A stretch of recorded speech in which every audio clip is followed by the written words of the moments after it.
Hey guys, welcome back to the channel. This is a story about what if Deku became the cursed hero part 1.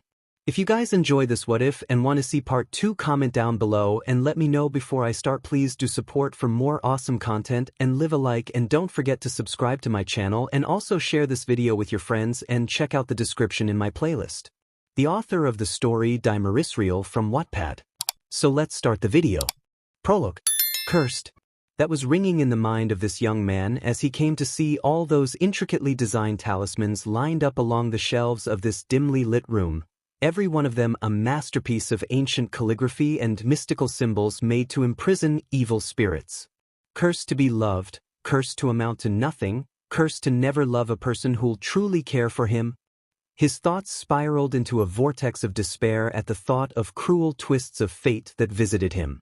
And the most important curse of all, to be cursed with a fate that can never be changed, because I'm powerless. I can never change my destiny or protect the ones I love. Indeed, the weight of his words came upon him like a mountain, a burden able to crush a fellow's very soul.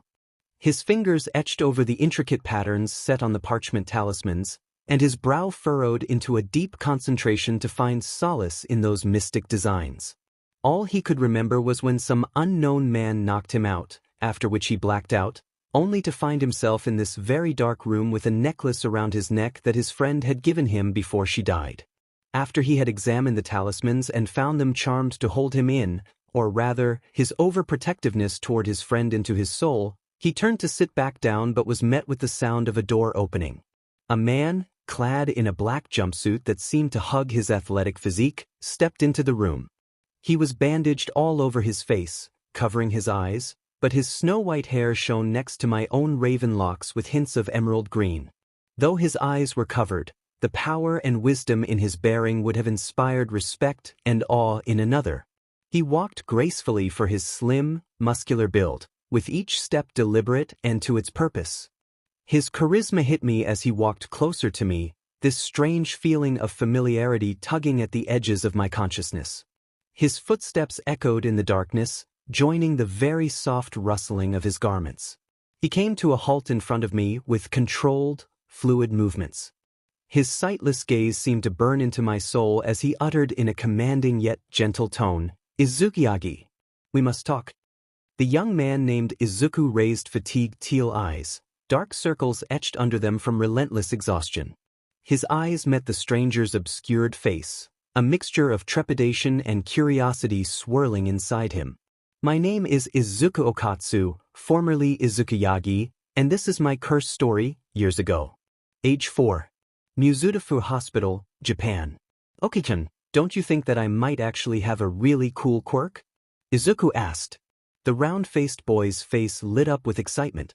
His fluffy, pure black hair streaked with vivid green color, dancing around his head in a wild, unrestrained way. "Yeah, Okkotsu, hoping I get an awesome quirk too." Izumi chimed in as her long, curly green locks bounced due to her shifting in her seat. Sharing the twins' prominent feature of theirs was the 3 freckles adorning their cheeks like a diamond-shaped constellation. Their mother smiled at her children's enthusiasm. Inko Yagi was a slender lady, gentle in her ways and soothing to the nerves. Her big, expressive eyes were like emeralds, indeed, just like those of her children, and yet a few shades deeper in hue, like the foliage that grew richly and green under the rays of the sun. Her hair was a shiny curtain of the same deep green, flowing with a straight and sleek style past her shoulders, save for a small, spiky ponytail that bounced playfully at the base of her neck. "I'm sure you both will develop amazing quirks," she soothed them, gently stroking Izuku's unruly hair. The family sat in the waiting room at 𝗵𝗃 Hospital, thick with anticipation as they awaited the doctor's return with the results of the twins' quirk assessment. Izuku, a little more on the short side compared to his sister, became more restless, fidgeting, his mind racing with possibilities about the incredible power which might suddenly manifest within him. Izumi's crystal blue gaze sparkled with determination as she bent forward, her voice barely above a whisper. "I can't wait to find out," she said, her voice trembling with barely kept under wraps excitement. The twins exchanged a knowing look. The visions they summoned up, therefore, convinced both of them that they were destined for great deeds and bountiful talent. In these burgeoning, curious minds, the world remained an open canvas to be colored by individuality, and it was strong for them to wait and see what wondrous hues awaited. The door opened with a creak, and the twins' heads swiveled towards it with sudden interest. The eyes of the twins grew wide in anticipation as the doctor himself entered. He was an old man whose kindly demeanor was softened by soft, wrinkled features and something that resembled a warm twinkle within the eyes. His body had that gentle sag associated with advanced age, but he still carried himself with quiet dignity, commanding respect. His balding head was shining under the fluorescent lights, with the bald patch at the top of his head glinting in the light. A bushy, meticulously trimmed mustache added to the grandfatherly appeal, twitching and dancing along as every word and smile made a crossroad on his face. He was clad in a white lab coat, though its whiteness was somewhat offset by faded stains that dotted the fabric, a testament to years of dedicated service.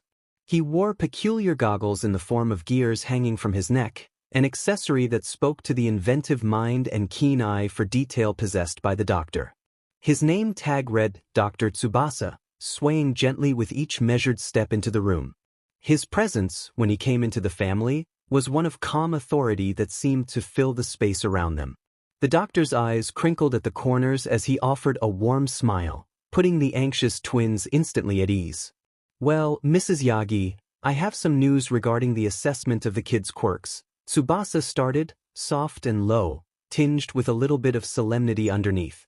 It was in this way that the older doctor paused, weighing his words as he attended to the family waiting anxiously for his response. Inko's heart began to race as she instinctively reached out for smaller hands, squeezing reassuringly. Izuku and Izumi both leaned forward, emerald eyes wide with excitement and apprehension mixed. 𝗬𝗓𝗧's sharp gaze faltered when he was met with the twins' hopeful expressions. "The good news is that your daughter, Izumi, has manifested an extraordinary quirk." A warm smile spread across his wrinkled features as he turned to address the young girl.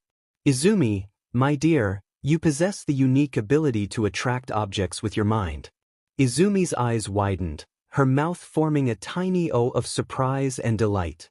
"Really?" she breathed, her voice barely above a whisper as she digested the incredible news. 𝗬𝗓𝗧 nodded encouragingly at her.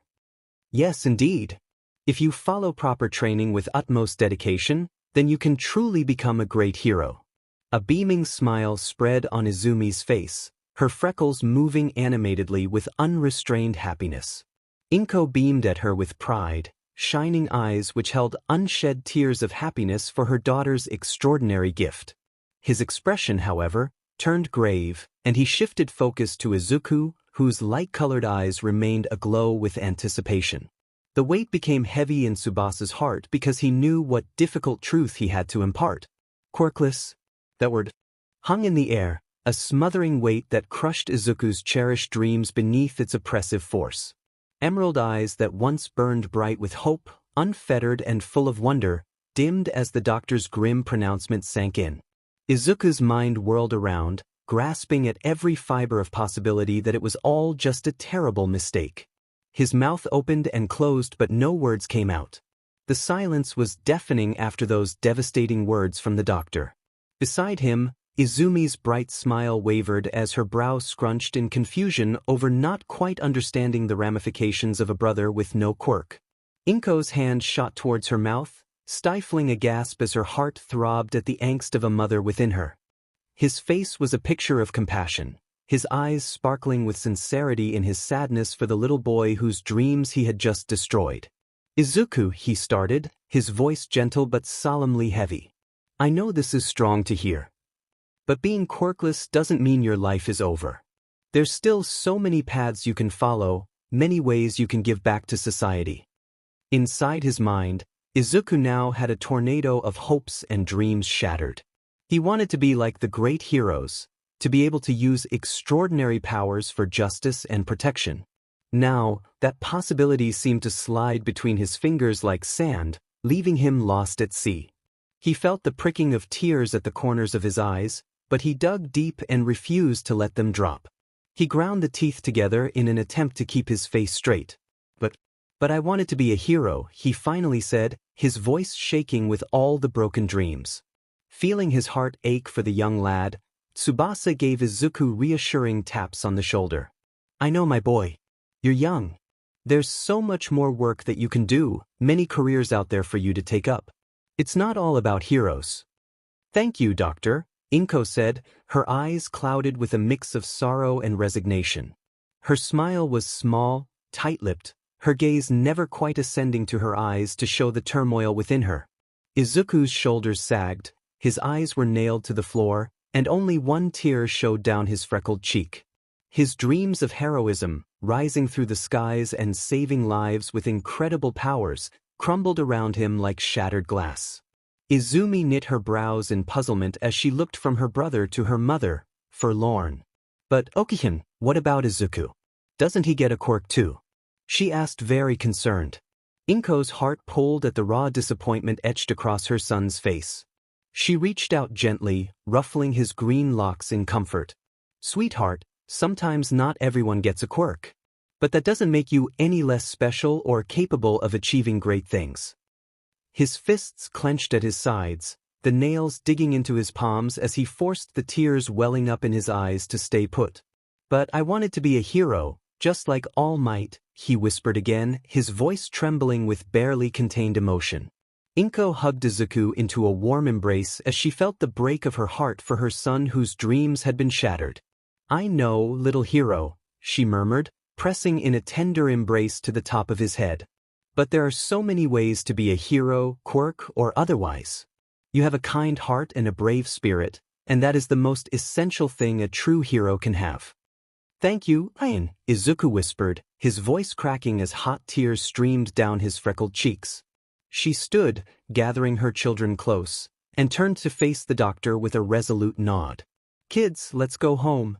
When we got home, 𝗵𝗃𝗲 sat us down to explain what the hospital had revealed to our father, 𝗧𝗵𝗃𝗧𝗟𝗔, a tall, thin man with the kindest of faces and those crinkles at the edges of his eyes when he smiled.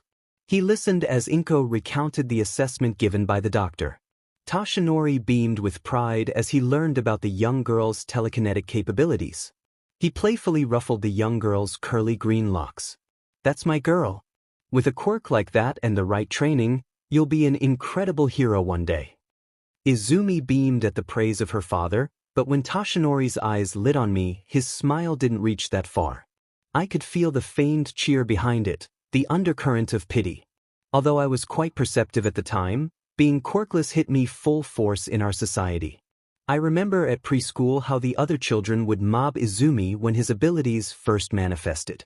Their eyes shone with wonder, admiration. But then things very quickly changed the instant word spread that I was quirkless. Suddenly, I was the outcast, target for all their ridicule and cruel whispers. I pushed on with the help of my parents' friends at work, especially from my mother's unconditional love and encouragement. But this slowly started to change over the months.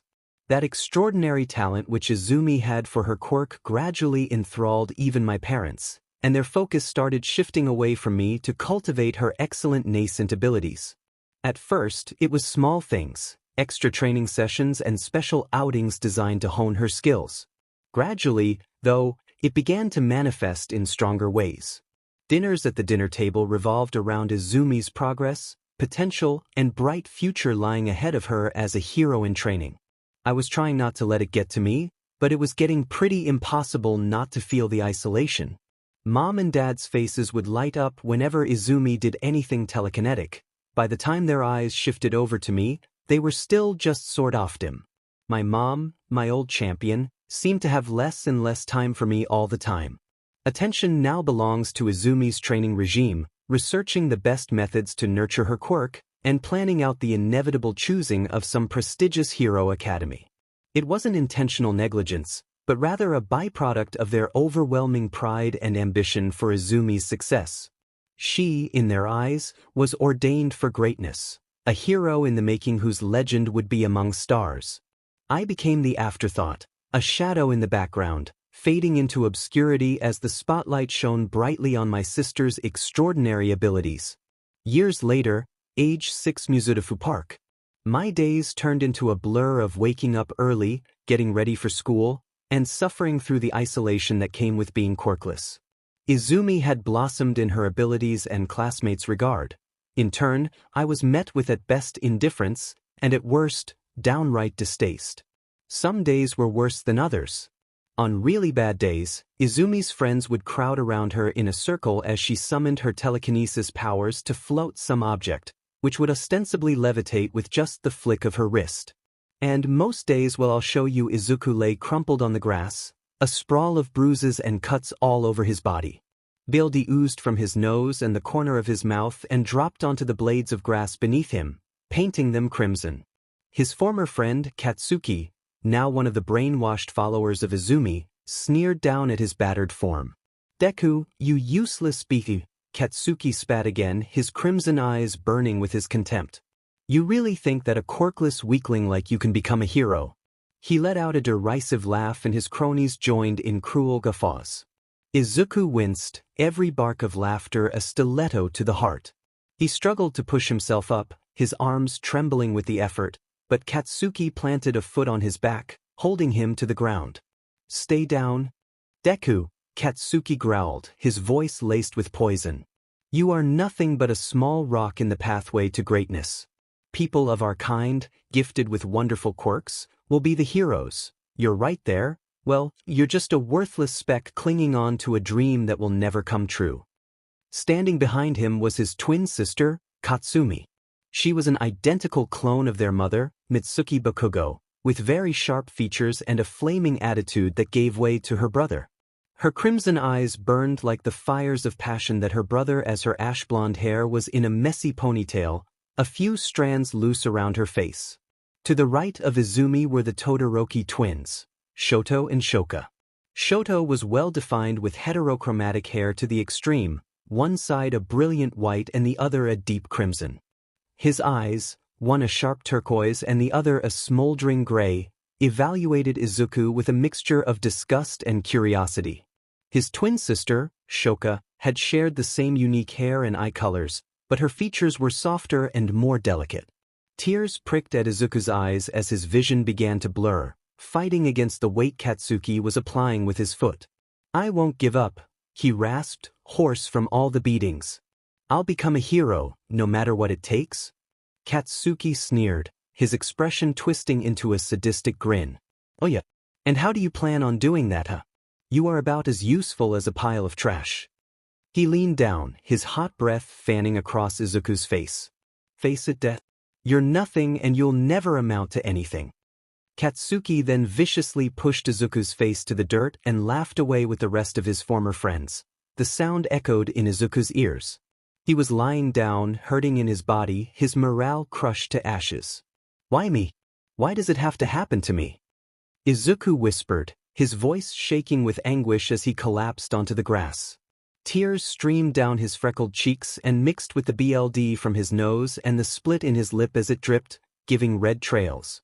He tried to push himself up, but a sharp pain lanced through his ribs, forcing a grimace to twist his features. His arms shook with the effort as the body, battered and bruised from relentless beatings, threatened to collapse again. In that moment, Izuku felt so alone, a speck of insignificance in a world that celebrated powers and scorned those without. His dream to fly high across the skies and save lives with powers beyond imagination seemed to crash down on him like shattered glass. "Will anyone in this world ever accept me?" he whispered, his voice barely audible, a begging appeal to the universe that had forsaken him. It was as if his prayer had been answered when a soft rustle of fabric came through to him. Izuku lifted his gaze, his eyes widening as a slender figure materialized before him. There, standing before him, was a girl with cascading raven tresses all down her back. Soft eyes held a concern and curiosity resting on his features. Her peach-colored skin was smooth, except for a beauty mark just below her chin, like a small defect that only set off her wraith-like beauty. She was clad in a black, sleeveless dress with a white collar and small heart patterns, skinny, clinging onto her willowy frame. Her feet were shod in purple shoes, visible under the skirt of her dress, finishing off a whimsical yet endearing appearance. Izuku blinked, unsure if this vision standing before him was real or only the jolt of his battered imagination. He opened his mouth to speak, but the words caught in his throat like a tangled mess of emotions that refused to untangle. The girl slanted her head to the side, and her eyes sparkled with an unearthly quality as she gazed upon the broken boy lying before her. Her smile was soft at the corners, a silent promise of comfort and understanding in a world that had rejected him. Then, suddenly, a surge of hope came through Izuku's heart, a flame that would not quench, no matter the adversity wind. She spoke with a soft and sweet voice. "Are you okay? Do you need help?" she asked, her eyes never leaving Izuku's beaten form. "No, I'm fine," Izuku replied, wincing as he tried to sit up. The girl's presence had startled him, but there was a softness in her demeanor that set him at ease. She tilted her head, raven tresses spilling over her shoulders. "Are you sure? You look pretty beaten up." Izuku's gaze fell, shame burning his cheeks. "It's nothing I can't handle." The girl's eyes softened in understanding. "Those boys were bullying you, weren't they?" When Izuku didn't respond, she sighed. "I'm Rika. Or Moto Rika." "Izuku Yagi," he mumbled, finally meeting her gentle gaze. Rika's lips curved into a warm smile. "It's nice to meet you, Izuku." She glanced around the empty schoolyard. "Why don't you tell me what's going on? I'm a good listener." Izuku hesitated, wondering if he could really trust this stranger. As he examined her open expression, though, he felt a strange sense of kinship, like she could understand in a way that others couldn't just from his pain alone. "It's because I'm quirkless," he admitted, the words leaving a bitter taste in his mouth. "The other kids think I'm worthless because of it." Rika's eyebrows drew together. "That's terrible," she murmured. "Just because you don't have a quirk doesn't mean you're worthless?" Warmth opened in Izuku's tea at her words. "You really think so?" "Of course." Rika's gaze sharpened with determination. "Izuku, do you want to be my friend?" Rika asked softly, extending a delicate hand to help him up. Izuku's eyes widened at the sudden offer, flicking from her offered hand to her soft smile, searching for trickery or mocking. Seeing neither, he placed his palm gingerly in hers, and she lifted him up to his feet with little apparent effort. As he stood, Izuku winced, and the throbbing aches and pains of the earlier beating made themselves known once more. Rika's brow furrowed at his discomfort. Swallowing past the lump in his throat, Izuku met her gaze once more. I'd like that," he said quietly, "to be your friend, I mean." The instant she said it, Rika's face lit up like the rising sun at dawn, her radiant smile seeming to dispel all lingering shadows of his torment. "Great," she exclaimed. "We can start by patching you up. I know a quiet spot where we can rest for a bit." She took his arm, careful of his wounds, and turned to cross the schoolyard with him toward a more secluded corner beneath the drooping branches of a weeping willow. As they walked, Izuku studied her beside him, this strange, ethereal girl who had appeared from nowhere yet spoke with such compassion. A weird warmth crept up in his and the tendrils curled around his bruised heart. Maybe, just maybe, he had finally found his way out of the dark, haunting loneliness that had taken over his life. For the first time in what seemed to be forever, Izuku allowed his body to rekindle the most remote ember of hope within himself. With Rika by his side, he felt possibilities begin to unfurl. Years later, age 10, July 15th, the years just seemed to have flashed by, time of sweetness and sour loneliness. As Izumi continued to rise, basking under the adoration of our parents and peers, I found solace in the steadfast companionship of Rika. She became my lamp in the dark, ever reminding me I wasn't alone in this world that seemed to have forsaken me. Then, though all birthdays had their days to be celebrated, they slowly turned into just afterthoughts amidst the top priority of raising Izumi's special talent. Even so, even when the harsh bitter sting of being neglected began to overwhelm me, Rika and that firm bond of friendship lightened the path ahead. We ended up at that same park where our paths first crossed, filled with warmth, which only such special memories can bring. Now, as we sat under the speckled shade of that weeping willow, its branches swaying in gentle summer breezes, Rika handed me something. It was a very simple gesture, yet deep in its own way, saying volumes about her perception. She now held out a necklace with a ring upon it, the metal glistening in those filtered sunbeams. Her eyes shone with a tenderness that belied her youth, while a depth of emotions seeped out strong to imagine fitted in her tender years. "Happy birthday, Izuku," she whispered with soft words, her face kind as she clasped the necklace around my neck. "This is a symbol of our friendship, a promise that I'll always stay by your side, no matter what. And, someday, our marriage." I looked down at the simple but very sincere gift and placed my cool metal fingers over it. "Rika," I said, my voice thick with emotion. "This really means so much to me." It was only then that I realized what she had done. A childlike promise, an oath of perpetuity against the odds. There were the two of us, kindred spirits joined by that tenuous bond born in the fire of loneliness but tempered by the resilient heart. Her eyes were filled neither with pity nor condescension, but a deeper understanding perhaps beyond the lexicon of words. Within her arms, I was comforted, relieved from the relentless torture that my life had been. But my happiness never lasted long. I was reminded of the dark truth of my life. The whole blissful afternoon shattered right at the moment we were leaving the park. My fingers were clasped with Rika's thin hand and bound together with gentle warmth, speaking of our unbreakable bond. We crossed the quiet street, lost in the haze of our laughter and shared joy. The shrilling of tires first broke the tranquility. My head whipped around just in time to see a sleek black sedan hurtling toward us at high speed, with its driver's eyes glassy and unfocused. Time seemed to slow as the vehicle bore down on us, the chariot of death blazing a path of destruction. In that timeless moment, Rika's eyes were wide, her lips parted in a soundless scream of alarm. Before I could even flinch, she yanked her hand free and threw herself toward the still little boy who was paralyzed in the street. Her body impacted the moving car with a loud thud, sending her ragdoll form tumbling across the unyielding asphalt. "Rika!" I shrieked, my voice torn from a place of primal anguish. Sprinting to her crumpled form, I lurched down to my knees, cradling her limp body in my arms as the acrid stench of gasoline and burnt RBB assaulted my senses. Her raven locks were soaked with BLD, vivid crimson blossoming across the delicate fabric of her dress. Her eyes flickered open, emerald pools piercing deep into my very soul.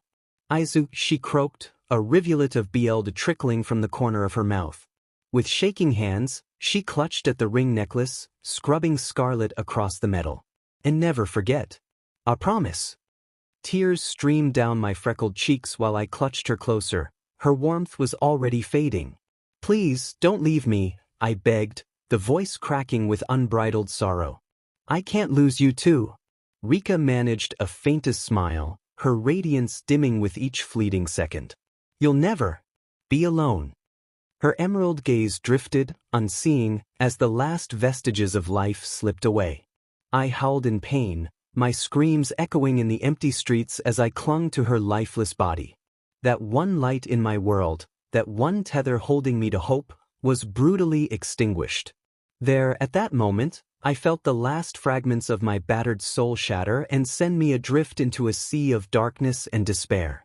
From the depths of my misery, a sickly presence slithered toward me. It came from the blackness, viscous like sludge, its form ebbing and flowing in a liquid manner that might well prove to be most disagreeable. Its very essence smelled of rottenness, as if its coming did indeed assail my senses with the smell of decaying flesh. The amorphous entity, despite being eyeless, still managed to regard me. Its featureless visage was imbued somehow with the unnerving sense of awareness.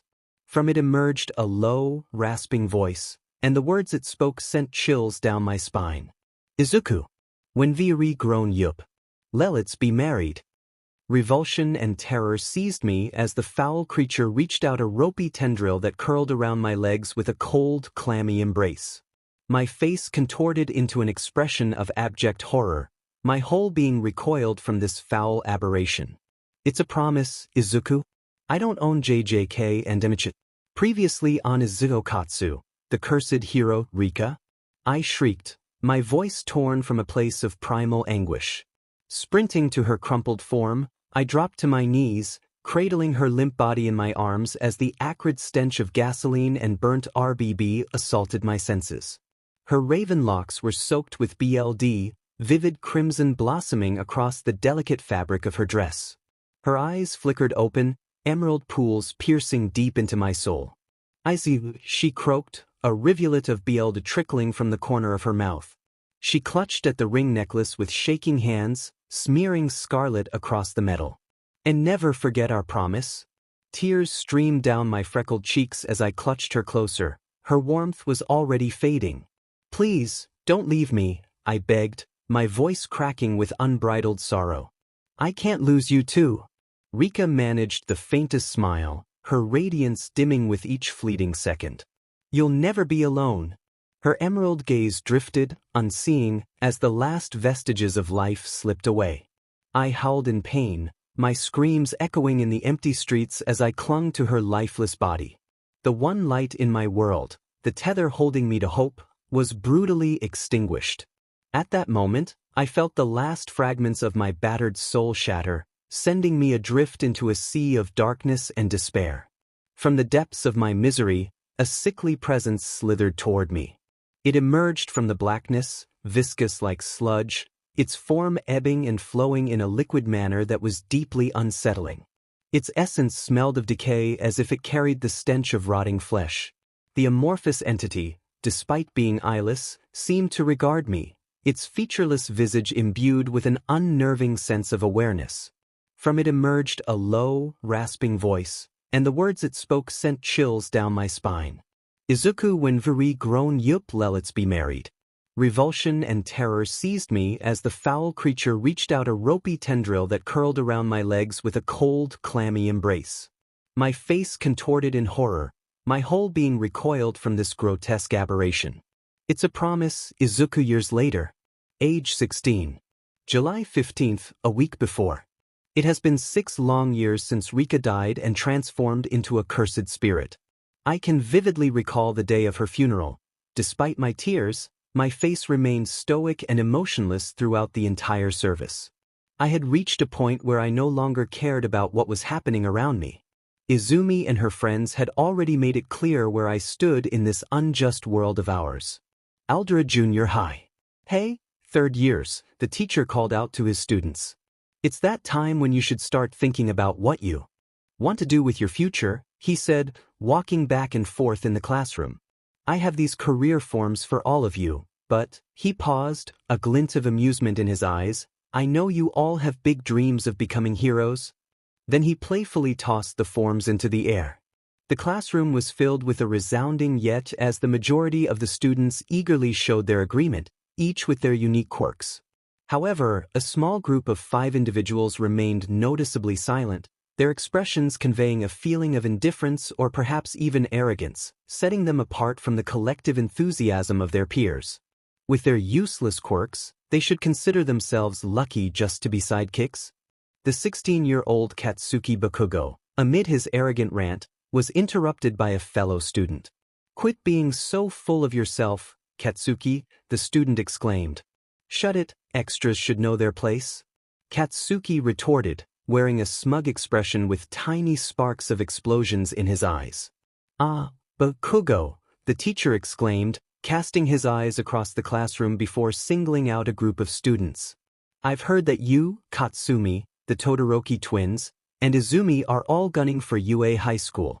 He motioned toward the 4 students, a mix of pride and expectation coloring his tone. The class's focus shifted to the mentioned students. Seated side by side, Shoto and Shoka Todoroki's distinctive dual-colored hair set them apart from their peers. While Shoto's appearance hadn't changed much since childhood, Shoka's hair had grown longer, cascading down her back. Seated next to them, Katsumi Bakugo leaned back in her chair with a confident smirk on her lips. She had undergone quite a transformation since childhood. Her long blonde hair was uniquely styled, a spiky fringe framed her face, while 2 playful short pigtails at the back added to her fierce appearance. Her athletic build reflected hours of dedicated training, and her commanding presence was accentuated by her C-cup melons. Izumi, seated nearby, subtly nodded in acknowledgement of the teacher's words. Her emerald eyes, once filled with childlike curiosity, now exuded a determined spark. She had matured into a formidable young woman, her physique sculpted from years of rigorous training. The room buzzed with chatter after the announcement. "That's right," Katsuki interjected, his voice brimming with confidence as he hopped onto the desk. "We either aced the final exam or earned recommendations. UA is the only place deserving of elites like us. The other schools can take the rest." Katsumi rolled her eyes at her twin's words but didn't argue. "We've been preparing for this all our lives," she added, her voice carrying a similar assurance but with a hint of composure. The Todoroki twins exchanged a glance but remained silent, their thoughts about UA concealed behind unreadable expressions. "Yagi, you're also going for UA, aren't you?" the teacher asked, his voice tinged with surprise. The classroom was suddenly engulfed in an eerie silence. It felt like all the air had been out, leaving a void of shock and disbelief. The background blurred, leaving only the intense emotions at the center of the room. Bakugo's face twisted with a mix of shock and fury. His crimson eyes widened and then narrowed dangerously, his jaw clenched so strong it seemed on the verge of snapping. Veins bulged in his neck as he struggled to contain his explosive anger. Behind him, unnoticed until then, sat a boy who seemed to contrast the lively energy of the classroom. His jet black hair with streaks of emerald green was a stark reminder of what used to be. Until that moment, he had been slumped over his desk, seemingly asleep or lost in his world. Upon hearing his name, Izuku Yagi slowly raised his head. His movements were deliberate, almost mechanical, as if each motion took immense effort. As his face came into view, the class collectively held their breath. Izuku's teal eyes, once vibrant with life and dreams, now appeared hollow and distant. Dark, permanent bags hung beneath them, mainly because of Rika's death. His gaze held a cold, glassy quality as if he were looking through everyone rather than at them. Izuku and Bakugo locked eyes for a brief moment. During that fleeting instant, a hint of something, maybe acknowledgement, maybe resistance, flashed across Izuku's expression before returning to its usual mask of indifference. "Yes. So what?" Izuku replied straightforwardly. All the students turned to look at Izuku and burst into laughter. He heard various comments like, "the second best twin. Really? And you can't get a hero license with good grades alone." Bakugo seethed with silent anger, his face twisted into a mask of rage. His eyes, blazing with fury, locked onto Izuku's stoic form. With deliberate and menacing steps, he advanced towards Izuku's desk, each footfall echoing in the now silent classroom. The air crackled with tension as Bakugo's palm ignited with small, threatening explosions.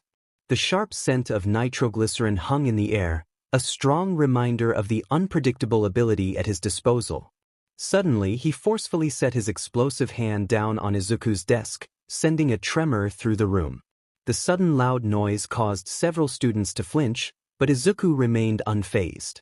His emotionless teal eyes slowly rose to meet Bakugo's intense glare. The sharp contrast between Bakugo's explosive anger and Izuku's cold indifference created almost tangible tension in the air. "Wow, Bakugo, I'm surprised you didn't do that earlier," Izuku remarked sardonically. "You think you're funny, Deku?" Bakugo snarled, the low, even tone of his voice making it all the more threatening. Small explosions kept popping in the palm of his hand, scorching the surface of Izuku's desk. "You think a quirkless nobody like you has any place at UA?" Izuku's response was the deliberation in the blink of an eye. At this, Bakugo seemed to grow even angrier, his face twisting further into a deep scowl. "What's wrong, Deku? Cat got your tongue." Bakugo snarled, his head edging lower still. The hot anger breath ghosted over Izuku's face. "Or are you finally realizing just how pathetic your dreams are?" Izuku's expression didn't change, but something flickered in the bottom of his eyes. It wasn't fear, nor was it anger. It was something more somber, more deep-set mixture of resignation and only just contained resentment. "My dreams." Izuku finally spoke, his voice barely above a whisper. "What do you know about my dreams, Kaken?" The childhood nickname slipped out, laced with a bitterness that even Bakugo paused. For a moment, the classroom was silent, the tension palpable. Then Izuku continued, a strong edge to his voice. "You're right.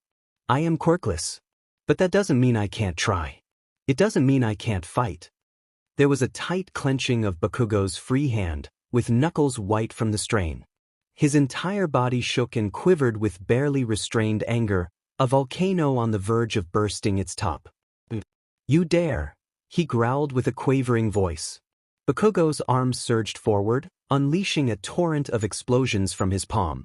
But before the blast could connect, Izuku's hand darted out with unexpected speed, seizing 𝗵𝗃𝗀𝗧𝗏's wrist with a strong, unwavering grip.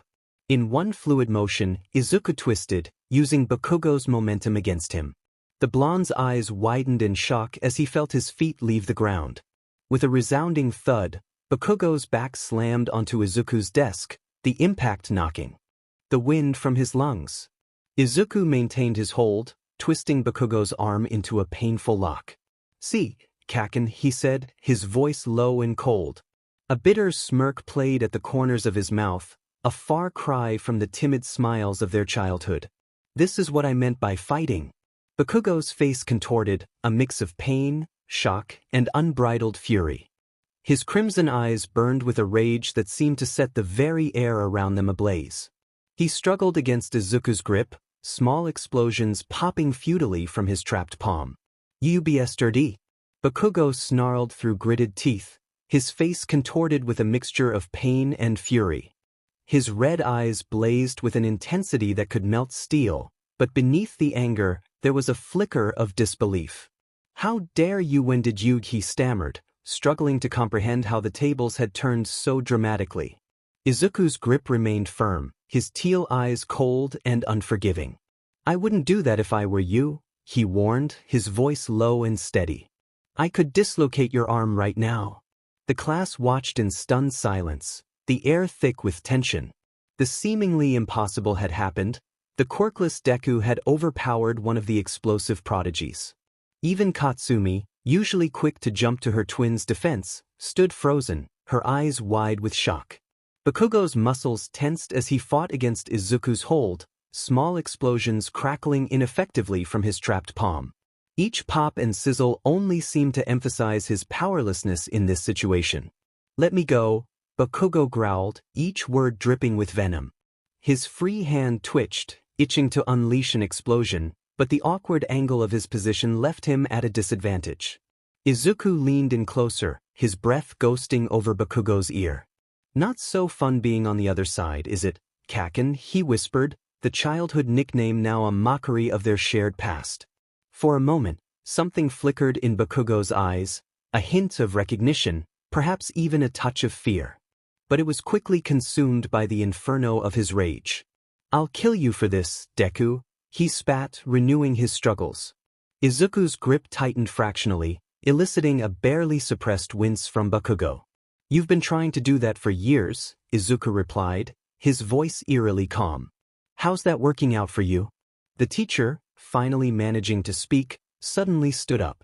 His chair scraped against the floor, shattering the tense silence that gripped the classroom. "Yagi! 𝗵𝗃𝗀𝗧𝗏! That's it!" he shouted, his face reddening with a mixture of anger and embarrassment for losing control of his class. "Both of you, let go of each other right now and go back to your seats." Izuku maintained eye contact with 𝗵𝗃𝗀𝗧𝗏 for a moment, his inscrutable teal eyes locking with 𝗵𝗃𝗀𝗧𝗏's. Then he slowly loosened his grip on 𝗵𝗃𝗀𝗧𝗏's arm. As 𝗵𝗃𝗀𝗧𝗏 hastily got up and massaged his wrist, Izuku calmly adjusted his uniform. "Sorry, sensei," Izuku said, showing no trace of genuine remorse in his voice. "It won't happen again." 𝗵𝗃𝗀𝗧𝗏, still furious, attempted to speak, but the teacher interjected sharply. "No more, 𝗵𝗃𝗀𝗧𝗏. Get back to your seat." No. As 𝗵𝗃𝗀𝗧𝗏 stomped back to his desk, muttering curses under his breath, the rest of the class watched in stunned silence. The air was thick with tension, and whispers began to circulate among the students. "Did you see that? How did Deku do that? Maybe he's not as useless as we thought." Izuku ignored the murmurs, his face an impassive mask as he sat back down. He could feel the weight of his classmates' stares, a mixture of fear, curiosity, and newfound respect. As the class gradually settled into the familiar routine of the day, Izuku noticed Izumi out of the corner of his eye. His sister's gaze held a mix of surprise, concern, and something else he couldn't quite identify. Their eyes briefly connected, and Izuku felt a moment of something indescribable. But he swiftly pushed it aside, refocusing his attention on the teacher's monotonous voice. The incident may have concluded, but its consequences were just starting to unfold. As Izuku stared out the window, his mind wandered to the approaching UA entrance exam. Time skip as the final bell chimed, marking the end of yet another demanding school day. Izuku began to tidy up his things. The classroom hummed with the usual noise and bustle of students excited to depart, but Izuku remained concentrated on his task, moving with precision and purpose. He picked up his hero analysis journal, the 13th in a lengthy series that chronicled his diligent observations of heroes and their quirks. As Izuku's fingers nearly touched the cover, a hand swooped in and grabbed the journal. Izuku looked up to see Bakugo standing over him, holding the stolen journal. Well, what do we have here? Bakugo sneered. Give it back, Kaken, Izuku said calmly, never breaking eye contact with Bakugo. Bakugo's sneer intensified. What are you gonna do, Dek? He jeered while waving the journal mockingly. Let's take a look at the useless stuff you've been scribbling in here. As Bakugo started flipping through the pages, his expression changed from mockery to something different, a mix of surprise and reluctant admiration. The detailed sketches and meticulous notes were much more thorough than he had anticipated. 𝗧𝗵𝗃, Bakugo scoffed, attempting to conceal his reaction. You think this will help you become a hero? How pathetic. Izuku stayed silent, his gaze fixed on his journal. The room was filled with tension, capturing the attention of the remaining students. Among them, Izumi observed the interaction with a conflicted expression, torn between worry for her brother and allegiance to her friends. Bakugo's eyes glittered with malice as he held Izuku's journal high. With an explosion of his quirk, he burned the cover, leaving dark, angry marks on the once flawless surface. The sharp smell of burning paper filled the room. Oops, Bakugo sneered, his voice oozing with feigned innocence. Looks like your precious little book had an accident. He suddenly walked to the open window and threw the journal out without any warning. The journal spiraled through the air, its pages fluttering, before softly landing in the koi pond below. Izuku's face remained expressionless, but he clenched his fists at his sides, his knuckles turning white as he tried to restrain himself. The other students watched in tense silence. Some looked away, while others stared with morbid fascination. Bakugo turned to face Izuku, a cruel smirk twisting his expression. Hey nerd, he said, speaking in a low and menacing voice. He took a step closer, invading Izuku's personal space, and continued, if you're so desperate for a quirk, there might be a way. Izuku's eyes narrowed slightly, a flicker of wariness passing through them. Bakugo leaned in, his breath warm against Izuku's ear. Why don't you take a swan dive off the roof, he whispered, his words laced with venom. Who knows? Maybe you will be lucky and reborn with a quirk in your next life.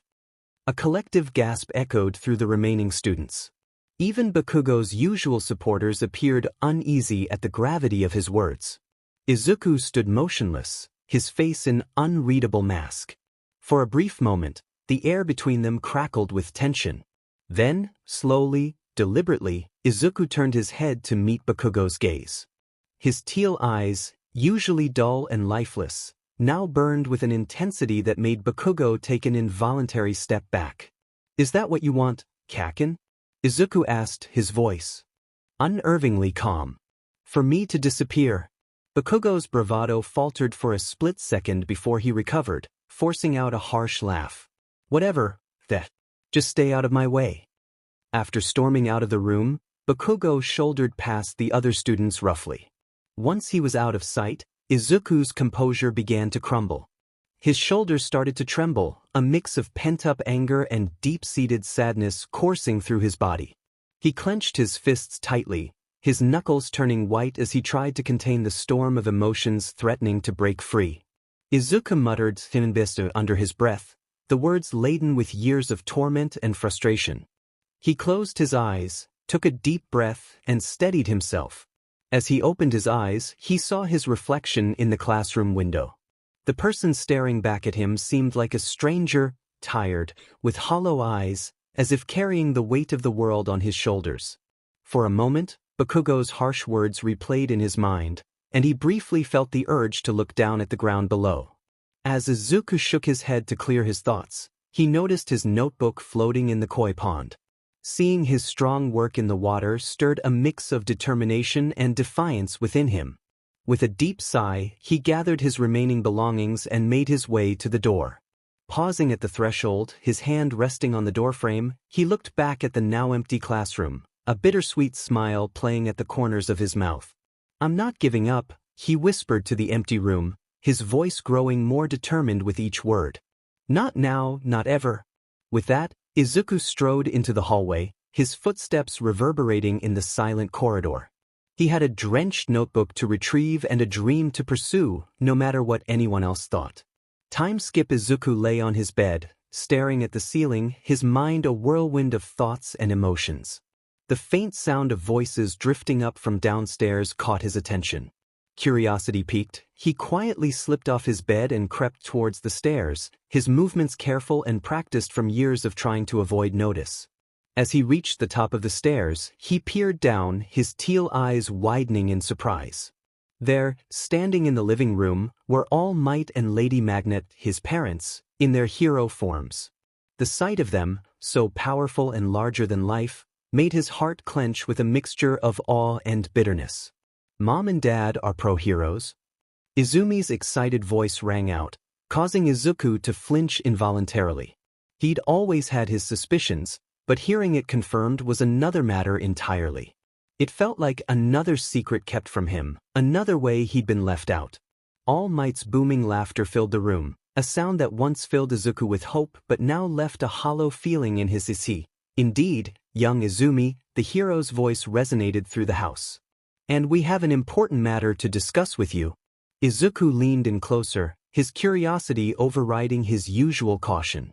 He could see Izumi's face, alight with excitement and admiration. It was an expression he used to wear before years of neglect and disappointment had worn it away. "Izumi," All Might continued, his voice growing serious, the shift in tone making Izuku's skin prickle with anticipation. "I want you to become my successor, to inherit my quirk, one for all." The words hit Izuku like a physical blow. He felt his breath catch in his throat, his heart so loudly he was sure they must hear it downstairs. His father, his idol, was offering such immense power to his sister. The unfairness of it all threatened to overwhelm him. "But why me?" Izumi asked, her voice tinged with uncertainty. Izuku found himself leaning even further forward, desperate to hear the answer. "Why not Izuku?" There was a pause, heavy with unspoken words. Izuku's heart raced, hope and dread warring within him. Then, All Might's voice, lower this time, shattered what remained of Izuku's world. "I don't think he can be a hero." The words echoed in Izuku's mind, each repetition like a knife twisting in his gut. He stumbled back, nearly losing his balance, his vision blurring as tears threatened to spill over. "But Dad," Izumi protested, her voice seeming to come from far away, "Izuku's been working so strong." Izumi, Lady Magnet cut in, her voice gentle but firm, a tone Izuku couldn't remember ever being directed at him. "Your father knows best. Izuku, he's just not cut out for this life." Something inside Izuku snapped. 12 years of neglect, of abuse, of being overlooked and pushed aside, it all came crashing down on him in that moment. He rushed back to his room, slamming the door behind him with a force that shook the walls. His eyes darted around wildly, taking in the All Might merchandise that covered every surface. Posters, action figures, even his bedspread, all bearing the face of the man who had just crushed his dreams. The sight of it all, once a source of comfort and inspiration, now felt like a mockery. With a cry of anguish that he barely recognized as his own, Izuku lunged at the nearest poster. He tore it down, his fingers digging into the paper, ripping it to shreds. Then another and another. Action figures were thrown against the wall, shattering into pieces with satisfying crashes. He yanked the All Might bedspread off his bed, tearing it in half with strength born of raw emotion. An hour passed in a blur of destruction. When Izuku finally came back to himself, he was sitting in the middle of his ruined room, heavily. Torn posters and broken figures littered the floor around him, a physical manifestation of his shattered dreams. As his breathing slowed, a strange calm settled over him. The initial storm of emotion had passed, leaving behind a cold, strong resolve. An idea began to form in his mind, crystallizing with each passing moment. "If they don't want me," he muttered, his voice low and determined, "then I'll make it to my own way." With newfound determination, Izuku grabbed his backpack and began to pack. He moved with purpose, selecting clothes, his intact notebooks, and some money he'd saved. Each item he packed felt like a step towards a new future, one he would forge for himself. As he zipped up the bag, his eyes fell on a blank piece of paper on his desk. He hesitated for a moment, then sat down and began to write. The words flowed from his pen, each one a mix of pain, determination, and a final farewell. "Dear Mom, Dad, and Izumi, by the time you read this, I'll be gone. Don't bother looking for me. You've made it clear where I stand in this family, and in your vision of what a hero should be. I'm going to prove you wrong. I don't need your approval or your quirk, All Might. I'll become a hero on my terms. Goodbye." Izuku no longer Yagi, he folded the letter and left it on his desk, a final message to the family that had failed him. Then, with one last look around his destroyed room, a physical representation of his shattered childhood dreams, Izuku opened his window and climbed out into the night. As he dropped to the ground, the cool night air hit his face, bringing with it a sense of both fear and exhilaration. The street stretched out before him, dark and unknown, but full of possibility. Izuku took a deep breath, squaring his shoulders. He didn't know where he was going or what he would do, but he knew one thing for certain: he was never coming back. This was the first step on his new path, one that would lead him to become a hero, not for his parents' approval, not for society's acceptance, but for himself. Finally, with each step that took him further from the only home he'd ever known, Izuku felt the weight of his past falling away. The future was uncertain, but for the first time in years, it felt like it belonged to him. As he walked into the night, a small, determined smile played on his lips. His journey was just beginning. "I'm free, I don't own JJK and MHA." Previously on Izuku, the cursed hero, he folded the letter and left it on his desk, a final message to the family that had failed him. Then, with one last look around his destroyed room, a physical representation of his shattered childhood dreams, Izuku opened his window and climbed into the night. As he dropped to the ground, the cool night air hit his face, bringing with it a sense of both fear and exhilaration. The street stretched before him, dark and unknown, but full of possibility. Izuku took a deep breath, squaring his shoulders. He didn't know where he was going or what he would do, but he knew one thing for certain: he was never coming back. This was the first step on his new path, leading him to become a hero, not for his parents' approval and society's acceptance, but for himself. Finally, with each step that took him further from the only home he'd ever known, Izuku felt the weight of his past falling away. The future was uncertain, but for the first time in years, it felt like it belonged to him. As he walked into the night, a small, determined smile played on his lips. His journey was just beginning. "I'm free, Izumi POV. Mom, Dad, and I were returning from an outing for my birthday." The car ride was filled with laughter and chatter, but a nagging thought kept tugging at the back of my mind. It was Izuku's birthday too, yet he wasn't with us. I pushed the guilt aside, focusing on the warmth of the family around me. As we entered the house, I noticed an unusual stillness. Climbing the stairs, my footsteps echoed in the quiet hallway. When I reached the top, I saw Izuku's bedroom door slightly ajar. A sense of unease crept over me as I approached. I pushed the door open, and my breath caught in my throat. The room was in shambles, clothes strewn about, books torn and scattered, and the All Might poster that once proudly adorned the wall now lay in tatters on the floor. "What the hell happened?" I whispered, my voice trembling. My eyes darted around the room, trying to make sense of the chaos. That's when I spotted a folded piece of paper on Izuku's desk. With shaking hands, I picked it up and began to read. "Dear Mom, Dad, and Izumi, by the time you read this, I'll be gone. Don't bother looking for me. You've made it clear where I stand in this family, and in your vision of what a hero should be. I'm going to prove you wrong. I don't need your approval or your quirk, All Might. I'll become a hero on my terms. Goodbye, Izuku no longer Yagi. The words blurred as tears welled up in my eyes. One drop fell onto the paper, smudging the ink. Over the years, the weight of my actions, or inaction, crashed down on me. Memories flooded back. The times I'd laughed along with others who mocked him, the moments I'd chosen to stay silent when I should have spoken up, the countless occasions I'd put my comfort above his needs. My legs gave out and I sank to the floor, clutching the letter. The realization of what we'd done, what I'd done, hit me like a physical blow. At that moment, I saw the part I'd played driving my brother away. Izuku! I screamed, my voice raw with anguish and regret. The sound echoed through the empty room, a stark reminder of the absence it now held. As I knelt there, surrounded by the remnants of Izuku's shattered dreams, I couldn't help but wonder, how had we let things come to this? And more importantly, was it too late to make things right? Japan was filled with ancient mysticism before people knew about quirks and the luminescent baby. Jujitsu sorcerers, who used a special power called cursed energy, lived among the people, and they were both admired and feared. These sorcerers protected society from evil curses while controlling their powers. As the sorcerers gained more influence, dark forces grew alongside them. Cursed spirits, created from human negativity, became more common and dangerous. The line between protector and threat blurred, putting the world of jujitsu sorcery in a fragile state. Negative emotions cursed one child after a friend's death. People wondered how this new world of heroes would react to a child affected by ancient curses. Would they accept this powerful but risky individual, or would fear to lead them to reject what they didn't understand? This set the stage for a clash of beliefs, testing humanity's ability to accept differences and marking a crucial moment for both jujitsu sorcery and the emerging world of heroes.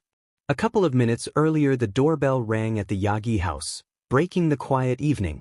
Inko went to answer it, wondering who it could be. Suddenly, a loud "Happy Birthday, young listeners" blasted through the air. The force of it sent Inko flying backward with a yelp. Toshinori jumped into action, transforming into his hero form. He rushed to help Inko up. "You okay?" he asked, worried. "Yeah, I'm fine," she said, brushing herself off. Toshinori turned to face the door, ready for trouble. But then he heard familiar voices. "Damn it, Yamada. Did you have to do that?" Aizawa grumbled. "Seriously, you idiot?" Nomiuri added, sounding annoyed. "Oh, I'm sorry." Yamada whined. "Stop hitting me, Nomiuri."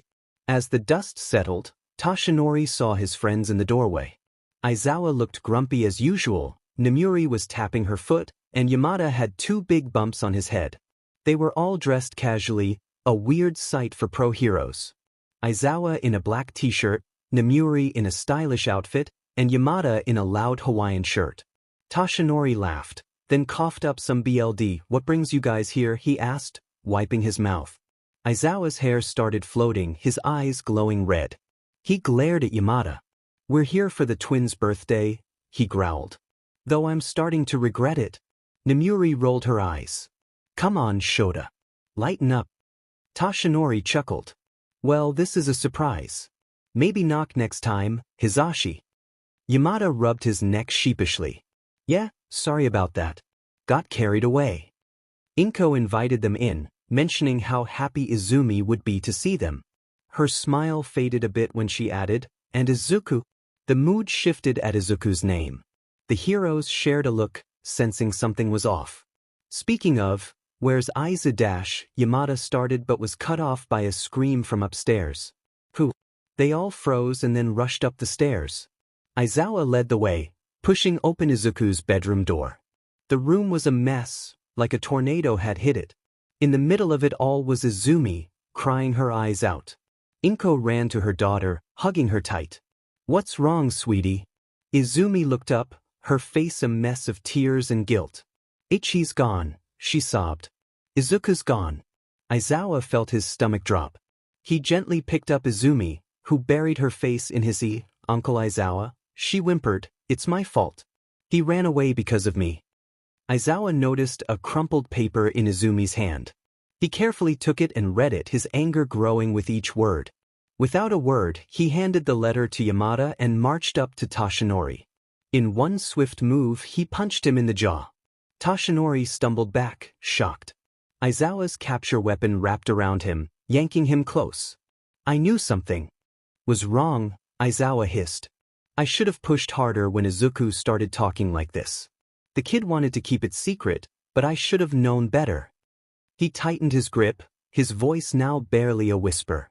If anything happens to my nephew, my student, because of your neglect, you'll answer to me. And trust me, you don't want that. The room was silent except for Izumi's sobs. Everyone watched, frozen by the tension. Wait, Yamada said, breaking the silence. He turned to Izumi, looking worried. What did you mean by your fault? All eyes turned to Izumi. She wiped her tears, trying to calm down. I need to tell you something, she said quietly. But it's not just about me. We need to call the Bakugos and Todorokis too. And Principal Nizu. They all need to know. The heroes shared worried looks. This was bigger than they thought. Aizawa hugged Izumi tighter. You sure about this, problem child? Izumi nodded, her eyes determined despite the tears. Yes. It's time everyone knew the truth. About Izuku, about me, about everything. Toshinori felt a chill. What could be so serious it involved all these people? Namuri stepped up, putting a hand on Izumi's shoulder. All right, sweetheart. We'll make the calls. But first, let's get you some tea. As they headed downstairs, Inko spoke up, her voice shaky. Izumi, honey, what's going on? What haven't you told us? Izumi looked at her mom, guilt and determination in her eyes. Mom, there's a lot you don't know. About Izuku, about me, about what's been happening at school. I'll explain everything. Just not yet. Not until everyone's here. They went downstairs, the air heavy with questions. As Yamada reached for his phone, one thing was clear. Whatever Izumi had to say was going to change everything. Meanwhile, somewhere in Mizudafu, it had been a couple of hours since Izuku left behind the only life he'd ever known. The cool night air nipped at his skin as he wandered the dimly lit streets of Mizudafu, his mind spinning with a whirlwind of emotions. The weight of his backpack, stuffed with hastily packed essentials, served as a constant reminder of his choice. To distract himself from the gnawing uncertainty churning in his stomach, Izuku pulled out his old iPod, a hand-me-down from Izumi that she had long since outgrown. The familiar tunes gently eased his frayed nerves, if only for a moment. As he walked, he found himself humming along to the song. Lost in thought, Izuku nearly overlooked the muffled sounds coming from a nearby alleyway. He paused and pulled out one earbud to listen more attentively. The voices were low but urgent, tinged with a sharpness that sent chills down his spine. As Izuku peered into the alley, his heart raced at the unsettling scene before him. 6 burly thugs surrounded a young girl, their intentions malicious. Help me. Please help me. She shouted in desperation, her voice quaking with fear. The leading thug sneered at her, a wicked grin spreading across his face. Don't worry, darling, he mocked, his tone oozing with disdain. I won't bite unless you're into that. He leered at her, his dirty fingers fumbling with the buttons of her blouse. Despite her difficult situation, the girl drew Izuku's attention. She looked to be around his age, her striking teal eyes appearing to glow even in the dim alley light. Her long orange hair was tied in a high ponytail to the left, with bangs split into 3 sections that framed her face beautifully. Even in her casual outfit, a simple t-shirt and jeans, she exuded a certain grace that made Izuku catch his breath. The girl's beauty was eclipsed by the immediate threats surrounding her. The thugs had knocked her down, their leering faces and wandering hands making their intentions unmistakably clear. Izuku felt a wave of disgust and anger churning in his stomach. Note, the reason why I put this OST in here. The rhythm of the slow piano is perfect for this scene. But that's just me though. Izuku thought, his rage boiling over. It was a surge of anger unlike anything he had ever felt before, a righteous fury that coursed through his veins like fire. Without a moment's hesitation, he reached into his backpack and pulled out a simple mask he'd tossed in on a whim, a plain white domino mask that covered the area around his eyes. As he pulled down his hoodie, Izuku felt a peculiar rush wash over him. Unbeknownst to him, a soft pink aura started to shimmer around his body, barely noticeable in the dim alley light. Acting purely on instinct, he launched himself forward with unexpected speed, targeting the leader who had pinned the girl against the concrete. Time appeared to stretch as Izuku sprinted ahead. So, Rika, he thought, reflecting on the moment she had sacrificed herself to save that boy years ago. Is this what it felt like for you? When your body seemed to act on its own? And never forget our promise, Izuku? Rika's words echoed in his mind as he ran. He could vividly picture a ghostly image of Rika, not in her cursed form but as the kind girl he once knew. He also saw himself at the age of 6, gazing up at her with admiration. Become a hero, a real hero, for me, Izuku, she said with a bright and radiant smile. Thanks, Rika, he told himself, clenching a determined smile as the image faded out. The leader still pressed down on the girl's back, and at the same time, he was also at a full sprint toward them. Letting out a battle cry that reverberated in his mind, Izuku's fist connected with the thug's jaw in a solid right cross. The impact was far greater than Izuku had anticipated. As his fist made contact, arcs of reddish-black lightning crackled around it, amplifying the force of the blow. The thug was sent flying backward, crashing into a pile of trash cans with a resounding clang. The other thugs stood frozen in shock, their eyes darting between their fallen leader and the masked figure that had seemingly appeared out of nowhere. Izuku himself was momentarily stunned by the power of his attack, staring at his fist in disbelief as the last sparks of strange lightning faded away. The pink aura around him pulsed, growing slightly brighter for a moment before dimming again. What the hell was that? Izuku wondered. This pink aura never happened before, even when I was training with Aizawa-sensei.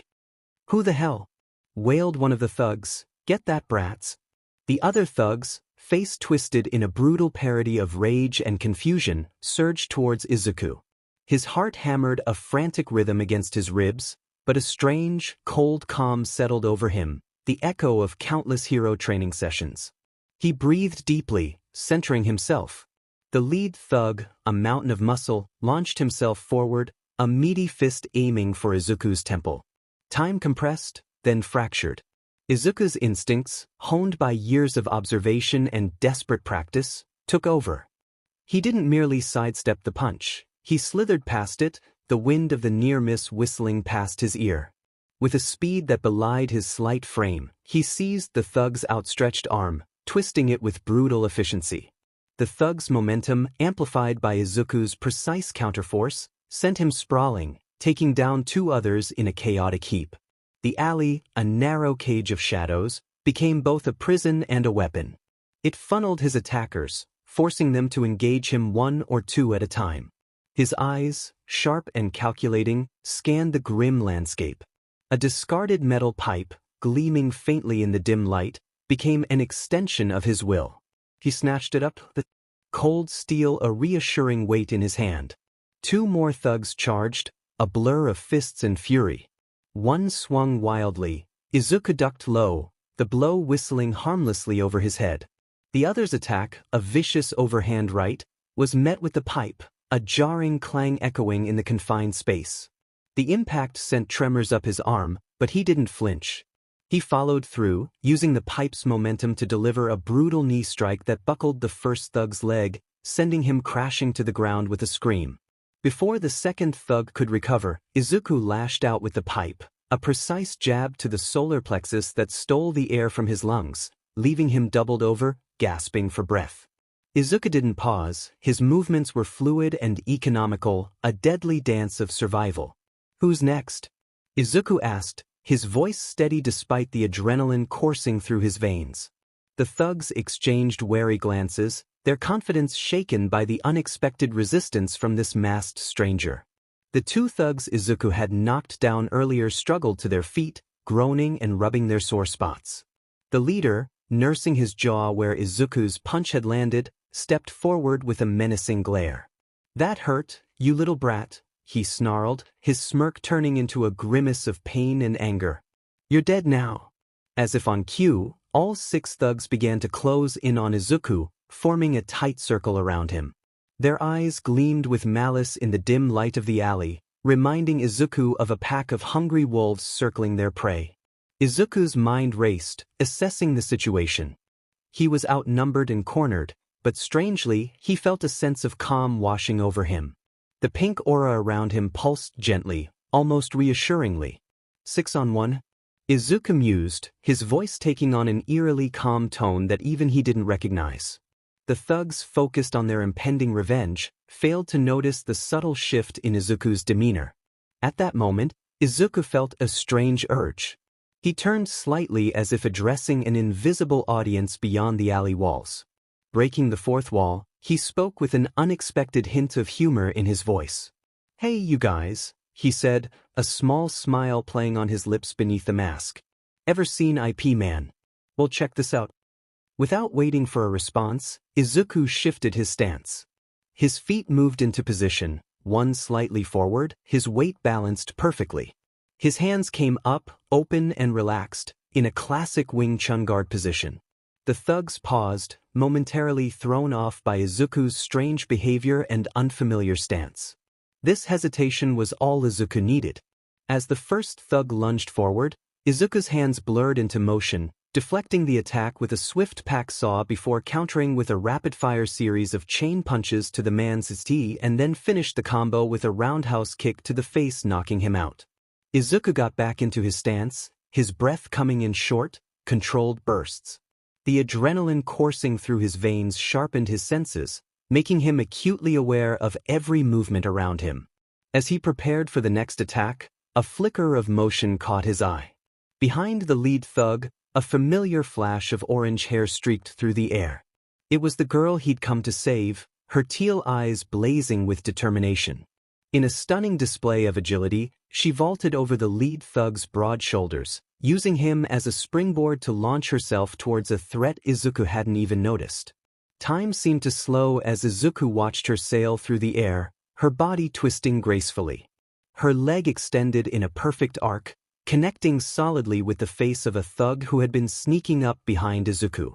The impact of her flying dragon kick echoed through the alley, followed by the dull thud of the thug's body hitting the ground. As she landed, light on her feet despite the force of her attack, Izuku felt a rush of admiration. Without a word, they moved in sync, positioning themselves back-to-back, seeing the 2 thugs on both sides. Izuku could feel the warmth of her presence, a stark contrast to the cool night air. "Nice moves," Izuku murmured, his eyes scanning the remaining thugs who now looked significantly less confident. "Right back at you, mystery hero," the girl replied, her voice tinged with a mix of gratitude and excitement. "I'm 𝗧𝗃𝗃, by the way. 𝗧𝗃𝗃 Kendo." "Izuku.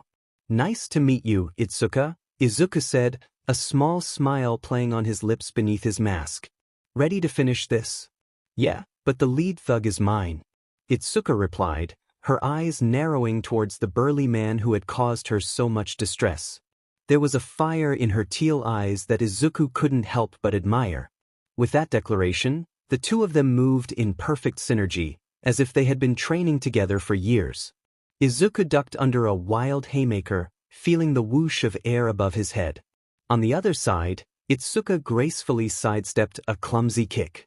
In a flash, she grabbed the extended leg, her fingers wrapping around the attacker's ankle. With a strength that belied her slender frame, she brutally smashed her elbow onto the guy's kneecap. The sickening crack that followed made even Izuku wince. The thug howled in pain, his leg now useless. But 𝗧𝗃𝗃 wasn't done. As he swung his arm in a desperate attempt to hit her, she ducked under, her orange ponytail whipping through the air. In one fluid motion, she locked the thug into a suplex, using his momentum against him. The impact as he hit the ground knocked the wind out of him. 𝗧𝗃𝗃 smoothly transitioned to a top mount position, her face a mask of controlled fury.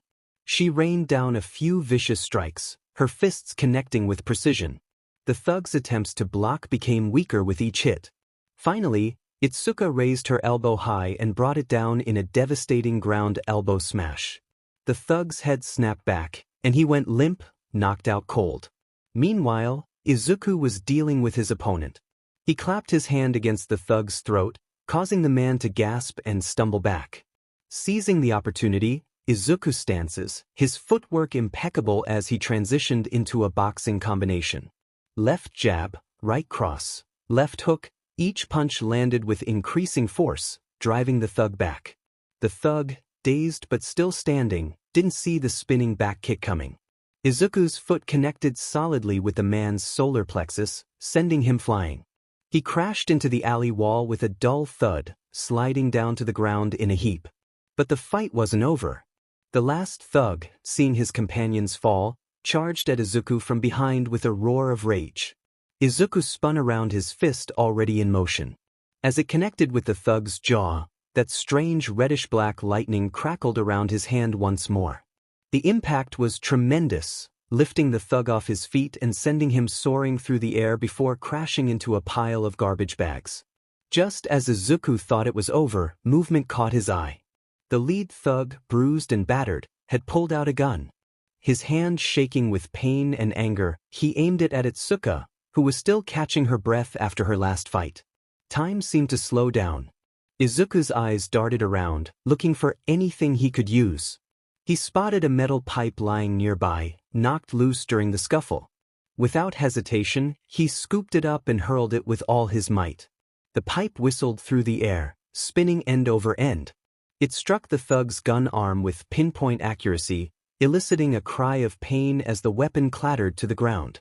𝗧𝗍𝗃, alerted by the noise, spun around. Seeing the fallen gun and the thug's pained expression, she didn't hesitate. With a grimace of determination, she delivered a powerful kick right between the thug's legs. The man's eyes bulged, and he let out a high-pitched wheeze before collapsing to his knees.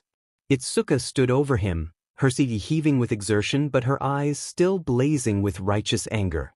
That, she spat, her voice trembling with a mix of anger and relief, was for earlier, you creep. Izuku nodded, a grim satisfaction settling over him as he surveyed the scene.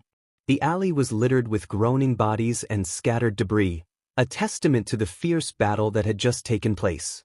He could feel the adrenaline still coursing through his veins, making his hands shake slightly. Let's leave these fools for the cops, Izuku said, his voice low and steady despite the turmoil of emotions swirling inside him. He reached for his phone, intending to make an anonymous call to the authorities. Before he could dial, however, 𝗧𝗍𝗃 suddenly wrapped her arms around him tightly. The unexpected contact made Izuku freeze for a moment, unsure of how to react. He could feel her body trembling against his, her face pressed into his shoulder. "Thank you," she whispered, her voice muffled and thick with emotion. "I don't know what would have happened if you hadn't shown up." As 𝗧𝗍𝗃 clung to him, Izuku felt a wave of protectiveness wash over him. He awkwardly patted her back, trying to offer comfort while still maintaining a sense of propriety. "It's okay," he murmured, his voice gentle. "You're safe now. And you were amazing back there too. We make a pretty good team." 𝗧𝗍𝗃 pulled back slightly, wiping at her eyes with the back of her hand. A weak smile played on her lips as she looked up at Izuku's masked face. "Yeah, we do, don't we?" she agreed, her teal eyes shimmering with unshed tears. "Can I see your face?" 𝗧𝗍𝗃 asked softly. Izuku hesitated for a moment before pulling off his mask and hoodie to reveal his features. 𝗧𝗍𝗃's bright teal eyes met his duller shades, creating a striking contrast between them. Izuku felt a strange flutter in his tea at her smile, but he pushed the feeling aside. There were more pressing matters to attend to. "We should probably get out of here," he said, glancing around. "I'll call the police, but we shouldn't stick around. Are you okay to walk?" 𝗧𝗍𝗃 nodded, taking a deep breath to compose herself. "Yeah, I'm fine. Just a little shaken up." She paused, biting her lip. Would you mind walking me home? I know it's a lot to ask, but, of course," Izuku replied without hesitation. "Let's go. We can call the police on the way." As they left the alley, Izuku couldn't help but feel a sense of pride. For the first time in his life, he had truly acted like a hero. And as he walked beside 𝗧𝗍𝗃, her presence a comforting warmth in the cool night air, he realized that this was just the beginning of his journey. Time skipped. They arrived at a dojo with a sign that read 𝗬𝗪 no 𝗬𝗵𝗃 Iron Claw above the entrance.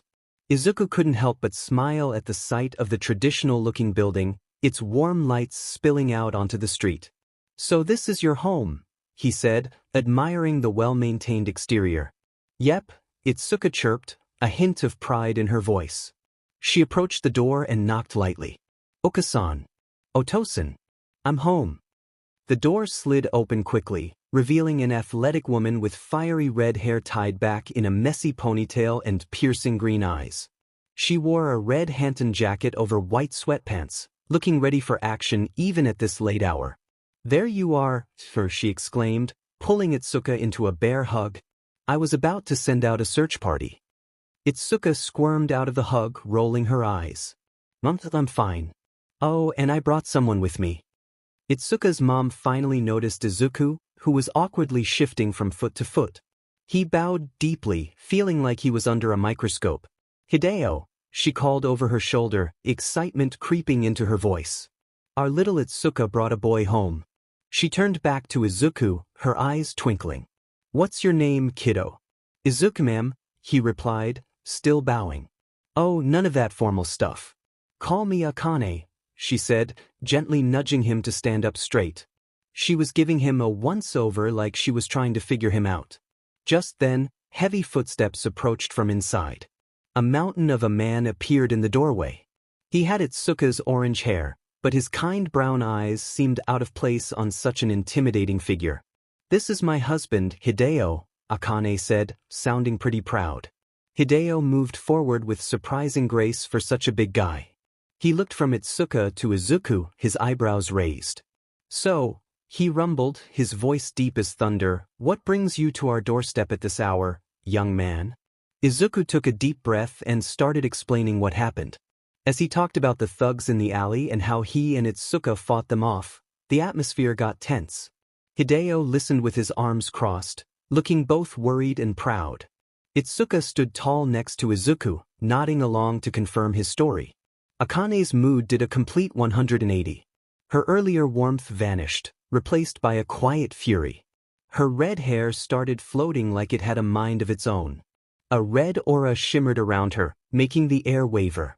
When Izuku described what the lead thug tried to do to Itsuka, Akane's eyes disappeared under her bangs. Her fists clenched so tight her knuckles went white. The red aura got stronger, with little sparks of energy crackling around her. "Those," Akane growled, her voice low and dangerous. "How dare they touch my baby girl?" Hideo put a hand on his wife's shoulder, though he looked pretty angry too.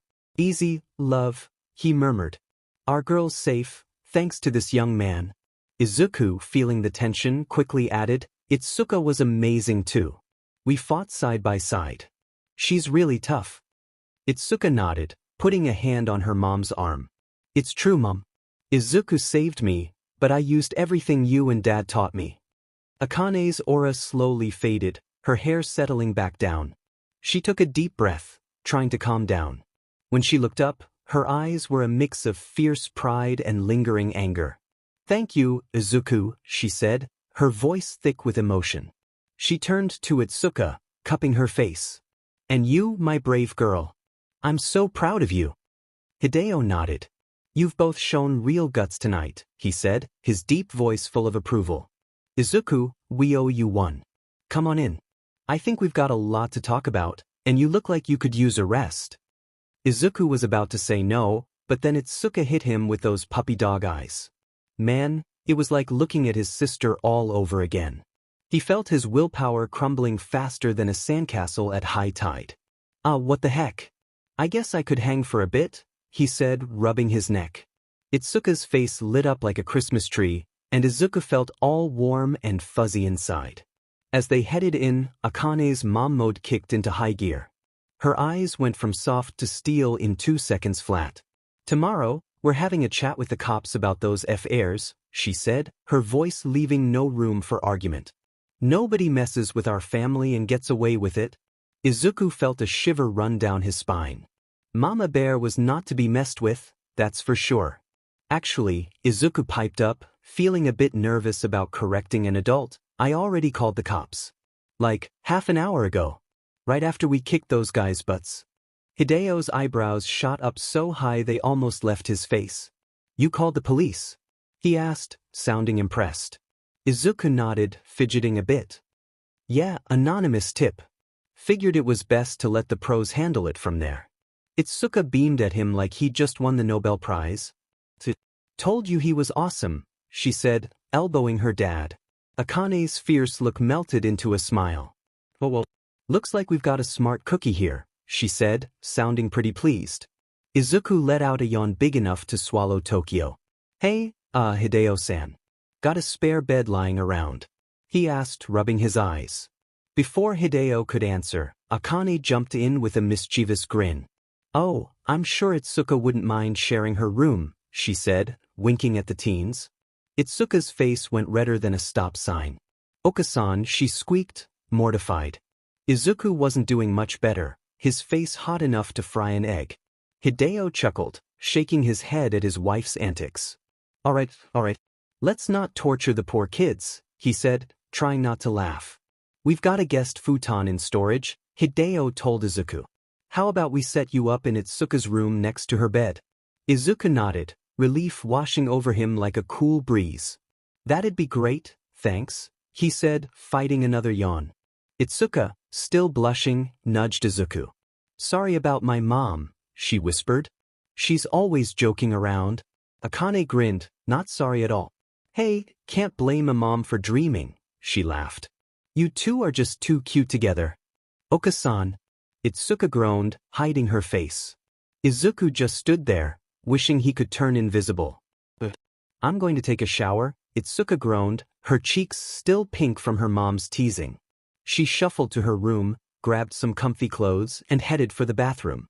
"Okay, honey," Akane called after her, a hint of amusement still in her voice. She turned to Izuku with a wink. "Now, let's get you set up, shall we?" Izuku nodded, trying not to yawn again. He followed Akane and Hideo into 𝗧𝗵𝗲's room, feeling a bit awkward about invading her space. The room was cozy, with martial arts posters on the walls and a few stuffed animals peeking out from the bed. A small desk in the corner was covered in school books and hero magazines. "All right, kiddo, let's make you a comfy nest," Hideo said, pulling out the futon. He glanced at Izuku with a grin. "Hope you don't mind a bit of snoring." 𝗧𝗵𝗲 gets it from her mom. "I do not snore," Akane protested, whacking her husband playfully with a pillow. Izuku couldn't help but chuckle at their antics. It felt nice. Like a real family. As they set up the futon, Akane kept sneaking glances at Izuku. Finally, she couldn't hold back anymore. "So, Izuku got any plans for the future? Thinking about being a pro hero?"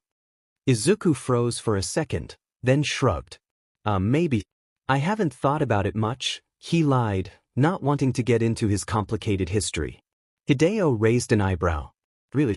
With moves like what you pulled off tonight? Kid, you've got potential written all over you." Izuku felt a warmth spread through his 𝗧𝗍𝗍 at the praise. It was so different from what he was used to hearing. "Thanks," he mumbled, not sure how to respond. As they finished setting up, they heard the bathroom door open. "All yours, Izuku," 𝗧𝗍𝗍 called out. "There's a spare toothbrush under the sink if you need it." Izuku grabbed his backpack and headed to the bathroom, grateful for a moment alone to collect his thoughts. What a crazy night it had been. And now here he was, about to sleep in a stranger's house, being treated like he belonged. He splashed some water on his face, staring at his reflection in the mirror. For the first time in a long while, he didn't hate what he saw looking back at him. Maybe, just maybe, things were looking up. Break after his shower, Izuku flopped onto the futon, feeling clean but wired. His mind kept replaying the night's craziness, making sleep a distant dream. An hour ticked by. Suddenly, a soft whimper caught his ear. He sat up, squinting through the darkness at 𝗧𝗍𝗲's bed. She was tossing and turning, clearly stuck in a nasty nightmare. Izuku froze, unsure what to do. Wake her up. Get her parents. As another whimper escaped her lips, he made up his mind. He tiptoed over to her bed. "𝗧𝗍𝗲," he whispered, giving her shoulder a gentle shake. "Hey, it's okay. You're safe." 𝗧𝗍𝗲's eyes flew open, wild and scared. For a second, she looked at him like he was a stranger. Then, with a choked sob, she threw her arms around him. "I see," she stammered, burying her face in his eye. They were back. "The alley I couldn't, shoo, it's cool," Izuku murmured, awkwardly patting her back. "Just a bad dream. Remember how we kicked those guys?" Itsuka nodded, her breathing slowly evening out. She pulled back a bit, looking embarrassed. "Sorry," she mumbled. "Didn't mean to go all weird on you." Izuku shook his head. "No worries. After tonight, anyone would be shaken up." They sat there for a moment, not talking. Then Itsuka asked in a small voice, "Would you maybe stay? Just till I fall asleep?" Izuku felt his face heat up, but he nodded. "Yeah, sure. If it helps." He settled next to her on the bed, on top of the covers. Itsuka curled up against him, her head on his shoulder. Within minutes, she was out like a light. Izuku planned to sneak back to his futon once she was asleep. But the warmth of her next to him and the crazy day caught up with him fast. Before he knew it, he was snoring softly too. In the doorway, Hideo and Akane peeked in, having heard the fuss. They shared a soft smile at the sight of the two teens zonked out. "Should we?" Hideo whispered, waving his hand vaguely. Akane shook her head. "Nah, let him be," she murmured. "Looks like they both needed this." As they closed the door, Akane leaned against her husband. "You know," she said, a mischievous glint in her eye, "I bet we'll be seeing a lot more of that kid." Hideo chuckled. "You think? Well, if he keeps our little Spitfire safe, he's welcome anytime." They headed back to their room, both lost in thought. Akane couldn't help but feel a mix of worry and pride for her daughter. Itsuka had always been tough, but tonight had shown just how strong she was. Hideo, meanwhile, was already planning some extra training sessions. If his baby girl was going to be fighting off thugs, he'd make Diamond sure she had every tool in her arsenal. As they settled back into bed, Akane turned to her husband. "Hey big guy," she whispered. Hideo grunted, already half asleep. "Think we should adopt that Izuku kid?" she asked, only half joking. Hideo cracked open one eye. "Let's see if he survives breakfast first," he rumbled. "Then we'll talk." Meanwhile, the tension in the Yagi house was so thick you could cut it with a knife. Everyone was crammed into the living room, the Yagis, Bakugos, Todorokis, and a handful of pro-heroes. Even Principal Nizu, with his unreadable animal features, perched on the edge of an armchair. The air felt heavy, charged with a mix of shock, anger, and guilt. Izumi had just finished spilling the beans about all the CRP Izuku had been through. Her voice had trembled as she recounted years of bullying, not just from Katsuki, but from herself and the Todoroki twins too. As she spoke, the adults' faces had grown increasingly grim. If looks could kill, the Yagis would have been 6 feet under from all the death glares they were getting. Toshinori sat with his head in his hands, looking like a deflated balloon. Inko was quietly sobbing into a handkerchief. The pros exchanged dark glances, their hands clenching into fists at their sides. But leave it to Katsuki to make things worse. The little firecracker just had to open his big mouth. Why should we care about that useless Deku?" he sneered, lounging back in his chair like he didn't have a care in the world. "He probably died in a ditch somewhere by now." The room went dead silent. You could have heard a pin drop. Mitsuki's face turned an alarming shade of red, and she looked ready to explode. But someone else beat her to the punch. Literally. Wham! The sound of flesh hitting flesh echoed through the room. Everyone's jaws hit the floor as they watched mild-mannered Masaru Bakugo, of all people, deck his son. Katsuki's head snapped back, BLD spraying from his nose. "What the hell?" "Old ma dash," Katsuki sputtered, his eyes wide with shock as he cupped his bleeding nose. Masaru stood over him, his usually gentle features twisted with a fury no one had ever seen before. "That's something your mother wanted me to do for a long time," he growled, flexing his hand. "It's about time someone put your butt in line." "DMN, Masaru." Mitsuki whistled, looking at her husband with a mix of surprise and admiration. "Didn't know you had it in you." Aizawa stepped forward, his capture weapon floating ominously around him and his eyes glowing an eerie red. "As much as I enjoy watching the brat get what he deserves," he said, his voice low and dangerous, "we have more pressing matters to attend to." 𝗍𝗂 nodded, his usual cheerful demeanor nowhere to be seen. His beady eyes were sharp and focused as he turned to Izumi. Indeed. Izumi, dear, please continue. We need to know everything, no matter how difficult it may be to hear. Izumi took a shaky breath, wringing her hands in her lap. It wasn't just Kaken and us kids, she said, her voice barely above a whisper. The teachers at school, as Izumi continued her story, detailing the negligence and even encouragement of the bullying from the school staff, the temperature in the room seemed to drop. The pro-heroes exchanged dark looks, their expressions a mix of horror and rage. Yamada's usual grin had twisted into a snarl, while Nemuri's nails dug into her palms so strong they nearly drew blood. A tall, sturdily built man with a very muscular physique. He has short crimson hair, which he wears spiked up around his head, and sharp turquoise eyes. His beard and mustache appear to be made of fire, but when he voluntarily turns off the flames on his face, a slight amount of stubble shows around his jaw. His hero costume consists of a tight, navy turquoise bodysuit, with flames streaming across his chest, upper torso, arms, and most prominently his shoulders. He uses his flames as a makeshift mask around his eyes, and his tall boots appear to be either made of fire themselves or constantly left alight, as only their soles and laces are visible around the flames. He sports white bracers on his lower arms, styled in a cage pattern, and a blue belt with a pouch on either side. Enji Todoroki, known as the Flame Hero, 𝗵𝗃𝗏, had been uncharacteristically quiet throughout the meeting.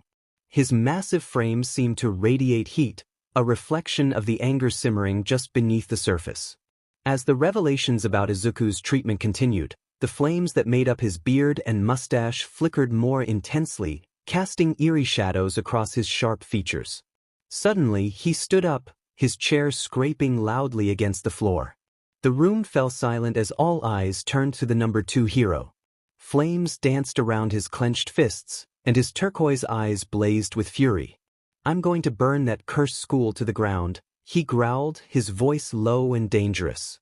The temperature in the room seemed to rise several degrees as his quirk responded to his anger. Then he turned his gaze to his children, Shoto and Shoka.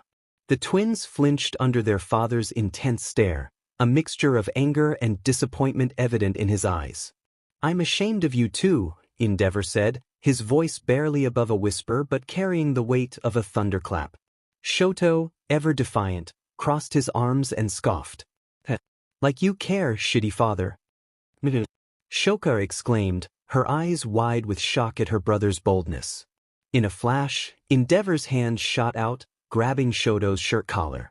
The fabric began to smoke as the hero's flames intensified at his son's clothes. "Listen here, you little," 𝗵𝗃𝗏 snarled, his face inches from Shoto's. "I know you, Shoka, and Natsuo hate me. And I'm trying, damn it. I'm trying to be a better father for you all." His voice cracked slightly, a rare show of vulnerability from the usually stoic hero. "I failed so many times. Toya Rafumi." He trailed off, pain flashing across his face before his anger returned to full force. He whirled to face Toshinori, flames roaring higher. "I spent so much trying to surpass this BSRD who was nothing but disappointment." The room was thick with tension, the other heroes were unsure whether to intervene. It was 𝗍𝗂 who finally broke the standoff, his calm voice cutting through the crackling of 𝗵𝗃𝗏's flames. "Enji, stop using your quirk," 𝗍𝗂 said firmly. "Before we resort to arson. And also, put your son down." Despite his small stature, 𝗍𝗂's voice carried an edge of steel that even the flame hero couldn't ignore. "I believe we need to address the root of the problem. And that starts right here, in this room." Slowly, reluctantly, 𝗵𝗃𝗏 released Shoto and extinguished his flames. The sudden absence of the fire's heat left the room feeling cold and empty. As he sat back down, the other occupants of the room couldn't help but feel that a significant shift had occurred. 𝗍𝗂's beady eyes scanned the room, his expression unreadable as he addressed the Yagis. "Toshinori and Inko Yagi," he began, his voice calm but laced with disappointment. "You have failed in your most fundamental duty as parents. Therefore, you will both be losing custody of Izuku Yagi once he's found."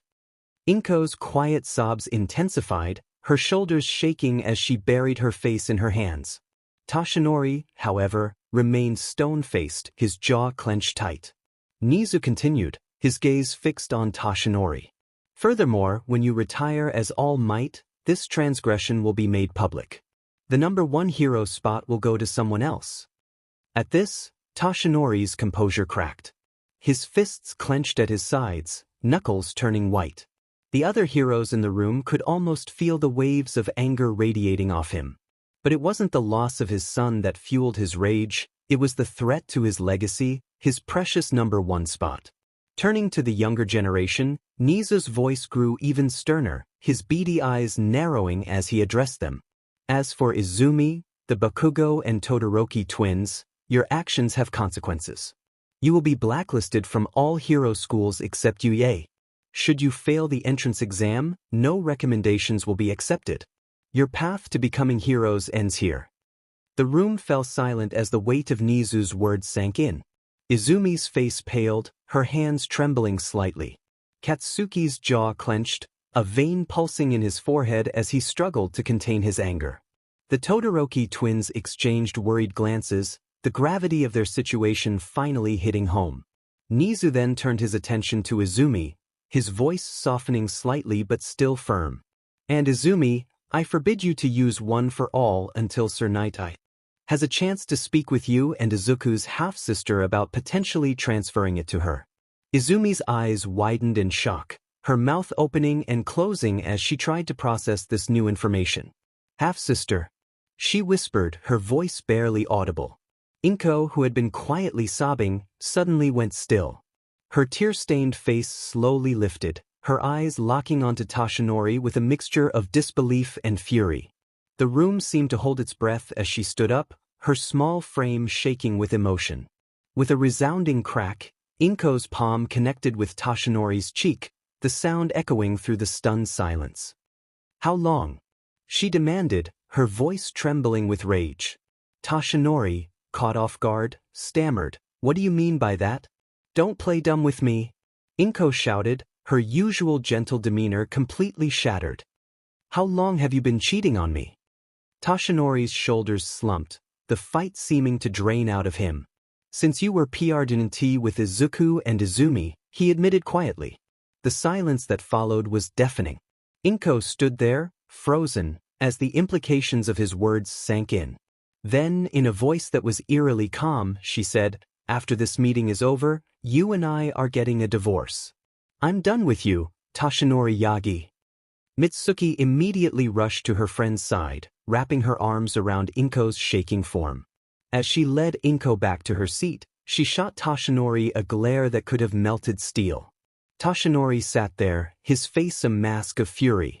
His fists clenched at his sides, knuckles turning white as he silently seethed.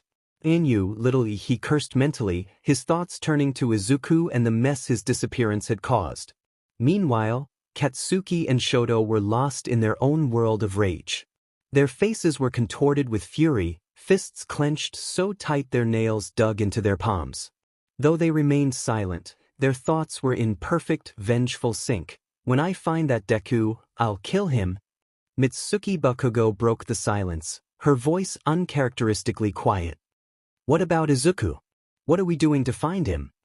𝗫𝗧's ears twitched. I already have somebody to look for him.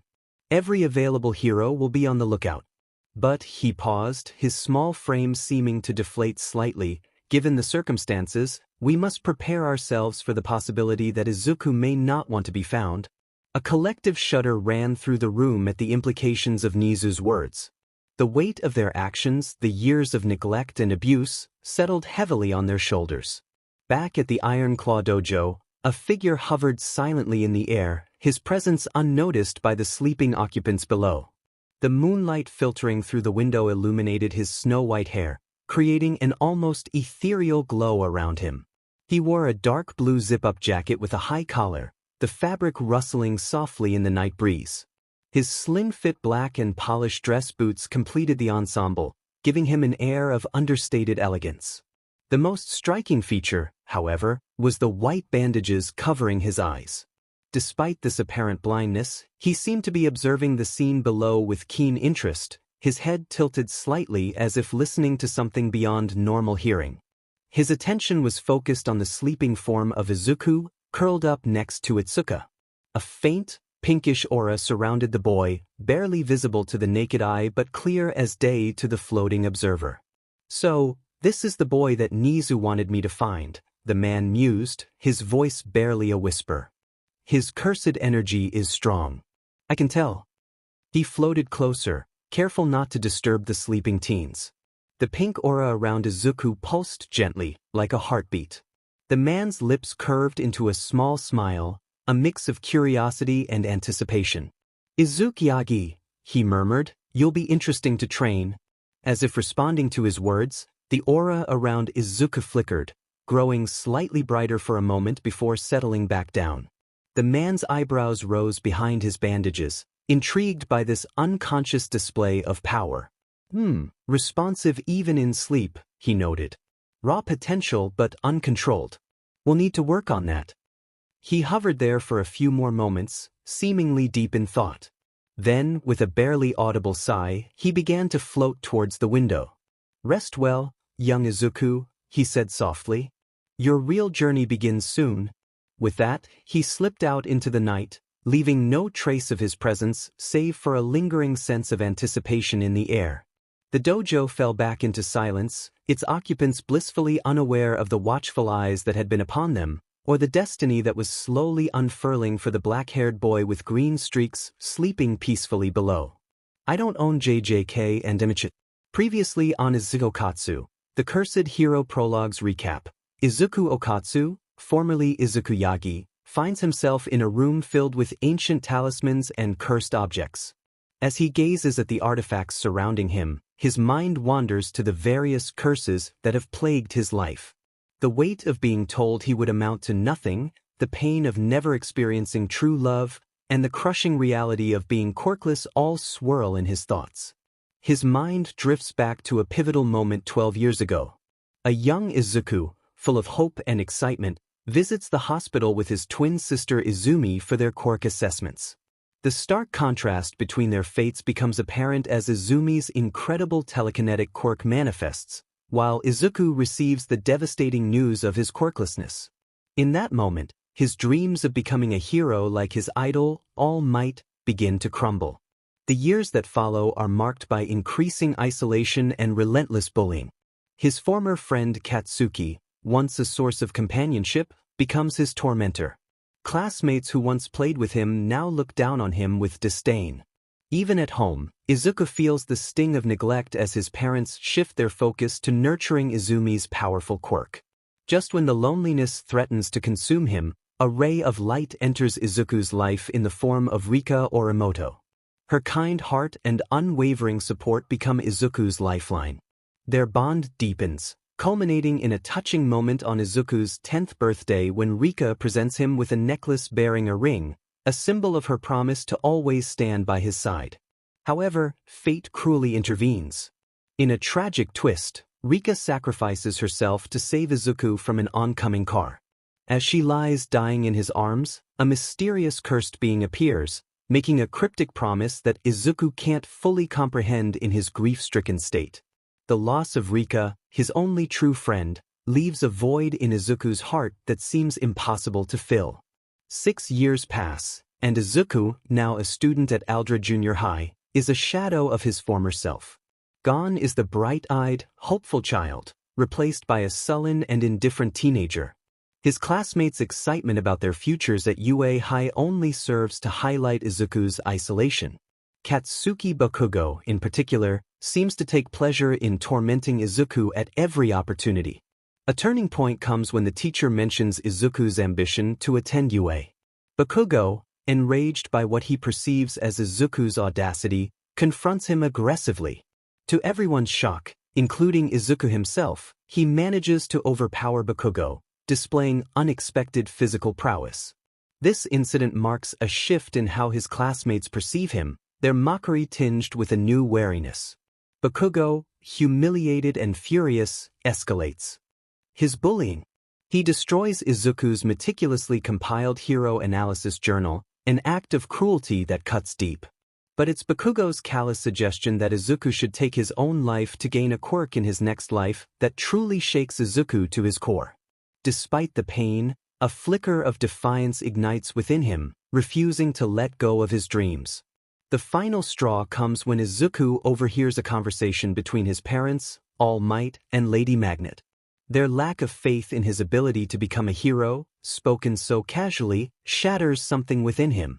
In a moment of raw emotion, Izuku destroys his cherished All Might memorabilia, each torn poster and broken figurine a physical manifestation of his broken trust and shattered dreams. With a heavy heart but a determined spirit, Izuku makes the difficult decision to leave home.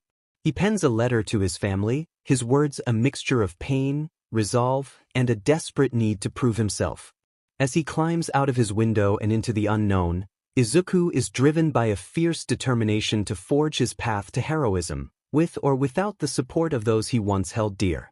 The Yagi family returns home from Izumi's birthday celebration, but Izuku's absence casts a shadow over the festivities. As they enter their house, an uneasy silence hangs in the air. Izumi, her heart heavy with guilt, hesitates before approaching Izuku's room. With trembling hands, she opens the door, only to be met with a scene of chaos. Izuku's room is in disarray, clothes are strewn about, and his most prized possessions missing. On his desk, a single piece of paper catches her eye. As she reads the hastily scribbled note, her world crumbles around her. Izuku's words, filled with pain and loneliness, reveal his decision to run away, no longer able to bear feeling unwanted and unappreciated by his own family.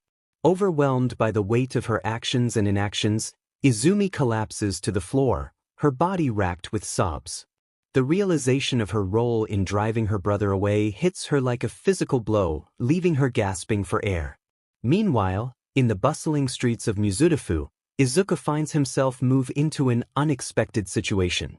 He notices a girl with orange hair, later identified as 𝗧𝗵𝗃𝗃 Kendo, being harassed by a group of thugs in a dimly lit alley. Without hesitation, Izuku rushes to her aid, surprising even himself with his newfound fighting prowess. As Izuku and 𝗧𝗵𝗃𝗃 fend off the attackers together, a sense of camaraderie forms between them. Their movements flow in sync as if they've been fighting side by side for years. After the last thug falls, 𝗧𝗃𝗃 turns to Izuku with a mix of gratitude and curiosity. Impressed by his skills, she extends an invitation to her family's dojo. At the Kendo family dojo, Izuku is warmly welcomed by 𝗧𝗃𝗃's parents, Akane and Hideo. The dojo's warmth and acceptance provide a stark contrast to the cold neglect he's grown accustomed to, offering a glimmer of hope in his uncertain future. The atmosphere is tense at the Yagi residence as Izumi gathers the courage to reveal the truth about Izuku's situation. The Bakugos and Todorokis listen in stunned silence, while pro-heroes Aizawa, Yamada, and Nemuri struggle to maintain their professional composure. As Izumi's words hang in the air, Principal Nizu of UHI steps forward, his usually cheerful demeanor replaced by a stern frown. Nizu's voice, usually light and playful, carries a weight that silences the room. He delivers harsh punishments to the Yagis and the younger generation, his words cutting deep as he lays bare their collective failure in protecting and nurturing Izuku. The atmosphere grows heavy with shame and regret as each person present is forced to confront their role in Izuku's suffering. As night falls and the city quiets, a mysterious figure stands atop a nearby building, his white hair gleaming in the moonlight. His eyes, hidden behind bandages, seem to pierce through the darkness as he observes the sleeping Izuku through the window of the Kendo dojo. A slight smile plays on his lips as he senses the untapped potential within the boy, the cursed energy swirling beneath the surface. With a voice barely above a whisper, the man speaks to the night air, "Your real journey begins soon, young Izuku." His words hang in the air, a promise and a warning of the challenges and revelations that await Izuku in the coming days. Morning, Ironclaw Dojo. The teal eyes of 𝗧𝗃𝗃 Kendo slowly flutter open as the warm morning sunlight filters through her curtains, casting a soft glow across her face. She stirs, stretching her arms above her head with a quiet yawn. As she attempts to rise from her bed, she notices an unusual weight holding her down. "That's strange," she mumbles, her voice still thick with sleep. The blankets weren't this heavy last night? Puzzled, 𝗧𝗵𝗃 tugs at the covers, only to reveal a mop of messy, jet-black hair resting on her pillow. Her eyes widen as she pulls the blanket further back, exposing Izuku's sleeping form beside her. A deep blush rapidly spreads across her cheeks as she lets out a startled squeak, quickly covering her mouth to stifle the sound. "Why is he in my bed?" she thinks, her heart racing. Then, like a flood, memories of the previous night wash over her. The nightmare that had jolted her awake, the paralyzing fear, and Izuku's comforting presence. Oh, right, she realizes, her blush fading slightly as understanding dawns. Deciding it's time to get up, 𝗧𝗵𝗃 carefully attempts to extricate herself from the bed without disturbing Izuku. She gingerly swings one leg over his body, trying to climb over him. However, her movements cause the bed to shift, and Izuku begins to stir. 𝗧𝗵𝗃 freezes, caught in an awkward position straddling Izuku just as his eyes slowly open. Their gazes lock, teal meeting teal, and time seems to stand still for a moment. Then, as if on cue, both face flush bright red. Before either of them can react or speak, fate intervenes. The door to 𝗧𝗵𝗃's room creaks open, and Akane pokes her head inside. Her eyes take in the scene before her, 𝗧𝗵𝗃 awkwardly positioned over Izuku, both teenagers red-faced and wide-eyed. Instead of the shock or anger they might have expected, Akane's lips quirked into a small, knowing smile.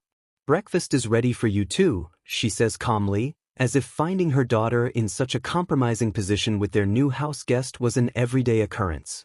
Without another word, she closes the door, leaving Izuku and 𝗧𝗃 alone once more. The silence that follows is deafening. 𝗧𝗃 and Izuku stare at each other, mortified and unsure of what to say. Finally, Izuku clears his throat. You should probably get off of me now," he manages to say, his voice cracking slightly. 𝗧𝗃 nods vigorously, scrambling off him and nearly tumbling to the floor in her haste. "Why, yes, of course. I'll just go to the bathroom and see you at breakfast." She dashed to the bathroom, leaving a dazed Izuku behind. Leaning against the closed door, 𝗧𝗃 groaned. "I want to die," she whispered, face in her hands. But underneath the embarrassment, there was a fluttery feeling in her she couldn't quite place. Meanwhile, Izuku sat up slowly, his mind reeling. He glanced at the warm spot where 𝗧𝗃 had been, a mix of confusion and something softer swirling in his What just happened, he wondered aloud. As he got up, his foot caught on the blanket, causing him to trip. With a yelp, he tumbled to the floor, landing with a thud. "Ow," he grumbled, rubbing his elbow. "What a great start to the day, Izuku." From downstairs, Akane's voice called up, "Everything okay up there?" "Fine." Izuku and 𝗧𝗃 called out in unison, then caught each other's eyes through the now open bathroom door. They burst into nervous giggles, the tension breaking slightly. "Well," 𝗧𝗃 said, a small smile playing on her lips. "This is not how I thought my morning would go."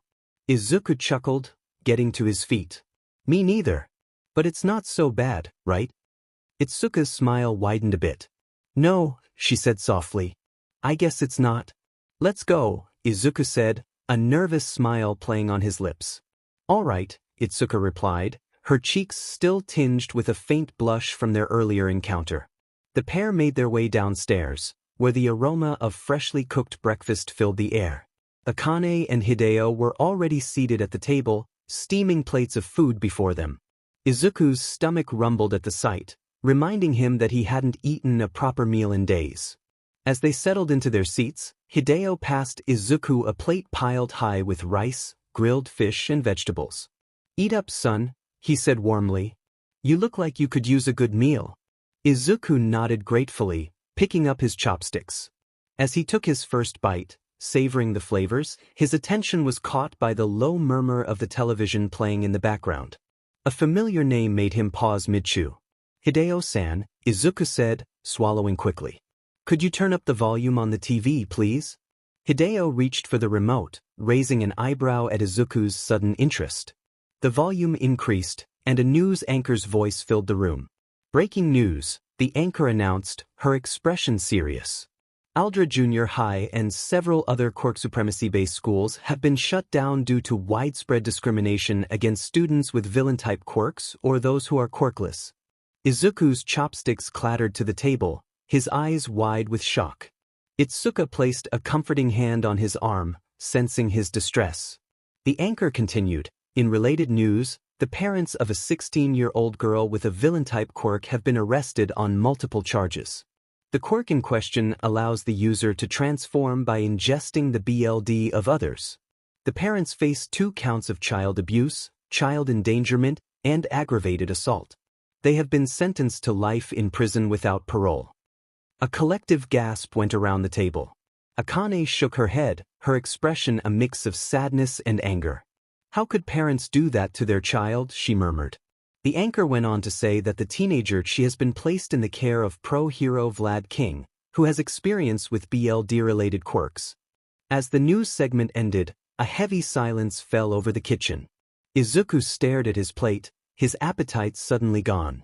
The story of the girl with the villain-type quirk hit too close to home, reminding him of his struggles and the cruelty he had faced. 𝗧𝗏 squeezed his arm gently.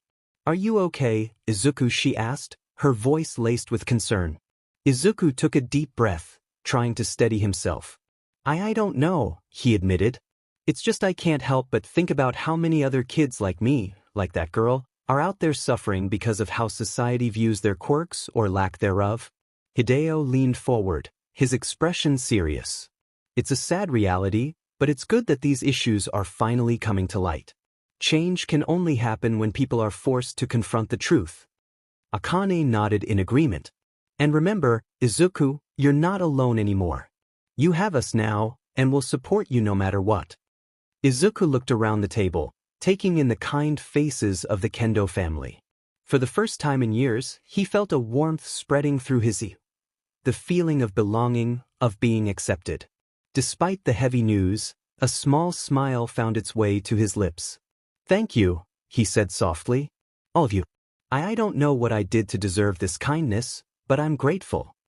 𝗧𝗏 stood up, her movements slow and deliberate. She walked towards Izuku, her teal eyes filled with a mix of compassion and understanding. As she approached, Izuku felt his heart quicken, unsure of what to expect. Without hesitation, 𝗧𝗏 wrapped her arms around him in a warm embrace. The hug caught Izuku off guard. For a moment, he sat rigid, unused to such physical affection. But as 𝗧𝗏 held him, he felt the tension in his body slowly melt away. Her warmth seemed to seep into him, filling the cold, empty spaces that years of loneliness had carved out. "You were alone mostly all your life," 𝗧𝗏 murmured, her breath tickling his ear. She pulled back slightly, her hands resting gently on his shoulders as she looked into his eyes. "I'd say that you are deserving of love, Izuku. More than you know." Izuku felt a lump form in his throat, overwhelmed by the sincerity in 𝗧𝗏's words and the kindness in her eyes. He opened his mouth to speak, but no words came out. Instead, he found himself leaning into her embrace once more, his arms hesitantly wrapping around her waist. As they hugged, Izuku felt something warm and wet on his cheek.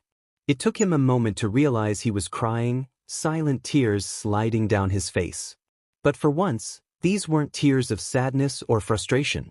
They were tears of relief, of gratitude, of a burden slowly being lifted. Akane and Hideo exchanged a glance, their eyes soft as they watched the scene unfold. They knew that healing would take time, but this moment, this simple act of kindness and acceptance, was a crucial first step. As the conversation shifted to lighter topics, Izuku found himself able to eat again, the knot in his stomach slowly loosening. He couldn't shake the feeling that this news was just the beginning of something bigger, changes that would ripple through society and perhaps, just perhaps, make the world a little fairer for people like him. After breakfast, Hideo clapped his hands together, his eyes twinkling with excitement. "All right, kids. Time to work off those calories. To the dojo." Izuku and 𝗧𝗏 exchanged eager glances, a mix of anticipation and nervousness flickering across their faces. They quickly changed into workout clothes, Izuku borrowing a spare set from Hideo that was slightly too big for him, and 𝗧𝗏 donning her well-worn gi. The familiar scent of polished wood and sweat greeted them as they entered the family dojo. Hideo stood in the center of the room, his stance relaxed but commanding. "Today, we're focusing on Muay Thai and Jiu-Jitsu," he announced, his voice echoing slightly in the open space. He turned to Izuku, curiosity in his eyes. "Izuku, ever tried these before?" Izuku shook his head, a determined look settling on his face. "No, sir. But I'm eager to learn." "That's the spirit." Hideo grinned, clapping Izuku on the shoulder. "Let's start with some basic Muay Thai stances. Watch closely, both of you." For the next hour, the dojo was filled with the sounds of controlled breathing and bare feet shifting on the mat. Hideo guided them through punches, kicks, and elbow strikes, his keen eyes catching every misstep and offering corrections.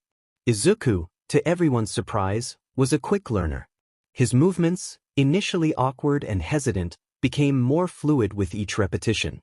"Nice job, Izuku." Itsuka cheered, wiping sweat from her brow. She couldn't help but feel impressed by his progress. Izuku smiled shyly, his face flushed from exertion and the praise. "Thanks, Itsuka. You're amazing." Next came Jiu-Jitsu. They practiced grappling techniques on the mat, with Hideo demonstrating various holds and escapes. Izuku found this more challenging, his lack of experience showing as Itsuka easily pinned him several times. But he didn't give up, each failure only fueling his determination to improve. "Alright, time for some sparring," Hideo announced, a glint in his eye. "Izuku, Itsuka, you're up." The two teens faced each other in the center of the mat, grinning nervously. Itsuka bounced lightly on her toes, while Izuku took a deep breath, trying to remember everything he'd just learned. "Don't hold back," Hideo called out from the sidelines. "Show me what you've got." Itsuka made the first move, her fist cutting through the air with precision. Izuku's eyes widened as he barely managed to twist his body, the punch grazing his cheek. Instinctively, he dropped low, his leg sweeping out in a kick that surprised both of them with its speed and accuracy. Itsuka jumped back, a grin spreading across her face. "Not bad, Izuku." They circled each other, eyes locked, bodies tense. Itsuka feinted left, then struck right, her fist connecting with Izuku's shoulder. He stumbled but used the momentum to spin, his elbow nearly catching Itsuka's chin. The dojo echoed with the sound of their rapid movements, feet shuffling on the mat, fists, and legs cutting through the air. Izuku's inexperience showed in his sometimes awkward stance, but his quick reflexes and unpredictable style kept Itsuka on her toes. Suddenly, Itsuka saw her chance. She dropped low, her legs sweeping out in a smooth arc. Izuku felt his feet leave the ground, his world tilting as he fell. But something inside him surged, a hidden instinct taking over. In a move that left everyone watching in awe, Izuku's hand shot out, fingers splayed against the mat. His body coiled like a spring, then uncoiled in one fluid motion. He pushed off with his hand, his body twisting in midair. Time seemed to slow as he completed a full backflip, landing in a perfect defensive stance, knees bent, hands raised. "Oh!" Itsuka exclaimed, her eyes wide with amazement. "Where did that come from?" Izuku blinked, surprised at his actions. He looked at his hands, then back at Itsuka, a shy grin spreading across his face. "I am not sure. It just felt right, you know? Like my body knew what to do before my brain could catch up." Hideo nodded approvingly from the sidelines, his eyes narrowing slightly in curiosity. The sparring continued, each of them pushing the other to their limits. Itsuka's well-honed technique clashed with Izuku's raw instinct and unpredictability. She would set up a complex series of strikes, only for Izuku to slip through her defenses in a way she couldn't have anticipated. As they grappled, bodies intertwined in a test of strength and skill, Izuku felt something stir within him. It was like a warm current flowing through his veins, a power he had never known he possessed. For a brief moment, his eyes seemed to glow with an otherworldly light, a faint pink aura shimmering around him. Itsuka gasped, feeling a sudden increase in Izuku's strength. She looked up, meeting his eyes, and for a second, she could have sworn she saw something ancient and powerful looking back at her. The moment passed as quickly as it had come, leaving Izuku feeling dazed and slightly disoriented. He shook his head, blinking rapidly as the strange sensation faded away. Hideo, watching intently, noticed the change. His eyes narrowed slightly, a thoughtful expression crossing his face. But before he could ponder it further, the moment passed, and Izuku was back to his normal self. Finally, Hideo called time. Both teens stood there, clothes damp with sweat but wide smiles on their faces. "Impressive, both of you," Hideo said, nodding approvingly. "Izuku, you've got natural talent. Those instincts of yours are quite something. And Itsuka, your form is improving nicely. Your control is getting better every day." Both teens beamed at the praise, their swelling with pride. As they cooled down, Izuku couldn't shake the strange feeling he'd experienced during the spar. It was familiar somehow, like a long-forgotten memory trying to surface. He glanced at his hands, half expecting to see something different, but they looked the same as always. Itsuka noticed his contemplative look. "Everything okay, Izuku?" He looked up, meeting her concerned gaze. "Yeah, I'm fine. Just thinking about something. It's probably nothing." After their intense sparring session, Izuku and Itsuka hit the showers, feeling refreshed and energized. The cool water washed away the sweat and tension, leaving them invigorated. Over the next couple of weeks, a comfortable routine settled in. Mornings were filled with rigorous training sessions, where Izuku and Itsuka pushed each other to their limits. Afternoons were spent exploring the neighborhood, sharing stories, and occasionally indulging in ice cream from the local parlor. Evenings were reserved for family dinners, filled with laughter and warmth that Izuku had never experienced before. But as much as Izuku loved being with the kendos, a nagging feeling in his gut told him it was time to move on. He couldn't shake the sense that his journey was far from over. One sunny morning, as golden light filtered through the kitchen windows, Izuku broke the news. "I think it's time for me to go," he said softly, his voice barely above a whisper. The kendos fell silent, a mix of sadness and understanding crossing their faces. Hideo was the first to speak, clapping Izuku on the back with a firm but gentle hand. "You're always welcome here, son," he said, his eyes conveying more than words ever could. Akane pulled Izuku into a tight hug, her motherly warmth enveloping him. "Remember to eat well, okay?" she whispered, slipping a small package of homemade cookies into his backpack when he wasn't looking. Itsuka, however, wasn't quite ready to let go. Her brows furrowed as she scribbled on a piece of paper, her handwriting a bit messier than usual due to her trembling hands. "Here," she said, the paper towards Izuku. "Take my number. You better call, or I'll hunt you down myself." As Izuku turned to leave, his heart heavy with both gratitude and melancholy, Itsuka surprised him. She quickly leaned in and planted a soft, quick peck on his cheek. Her face immediately turned as red as a ripe tomato, and Izuku wasn't far behind. The sudden gesture left him speechless, his mind reeling. "Stay safe," Itsuka mumbled, suddenly finding her feet incredibly interesting. The tips of her ears were burning red, matching her flushed cheeks. With a final wave and a promise to keep in touch, Izuku set off on his own. The weight of his backpack was nothing compared to the weight in his heart as he left behind the first place he'd truly felt at home. For the next few days, Izuku wandered the streets, his mind a whirlwind of thoughts about his next move. He'd occasionally stop to help someone in need, an old lady with her groceries, a lost child finding their way home, small acts of heroism that made him feel like he was on the right path. But as night after night passed with him sleeping in parks or abandoned buildings, exhaustion began to take its toll. On the third night, Izuku was barely keeping his eyes open. The streetlights blurred into hazy orbs as he stumbled down an empty street, his vision growing fuzzy at the edges. The cool night air did little to clear his head, and his steps became more unsteady with each passing moment. Suddenly, a shadow moved behind him. Izuku's tired mind registered the danger a second too late. Before he could react, a sharp chop to his neck sent a jolt of pain through his body. He felt himself falling, tumbling into a sea of darkness. As Izuku's consciousness faded, he heard a gruff voice speaking, as if from a great distance.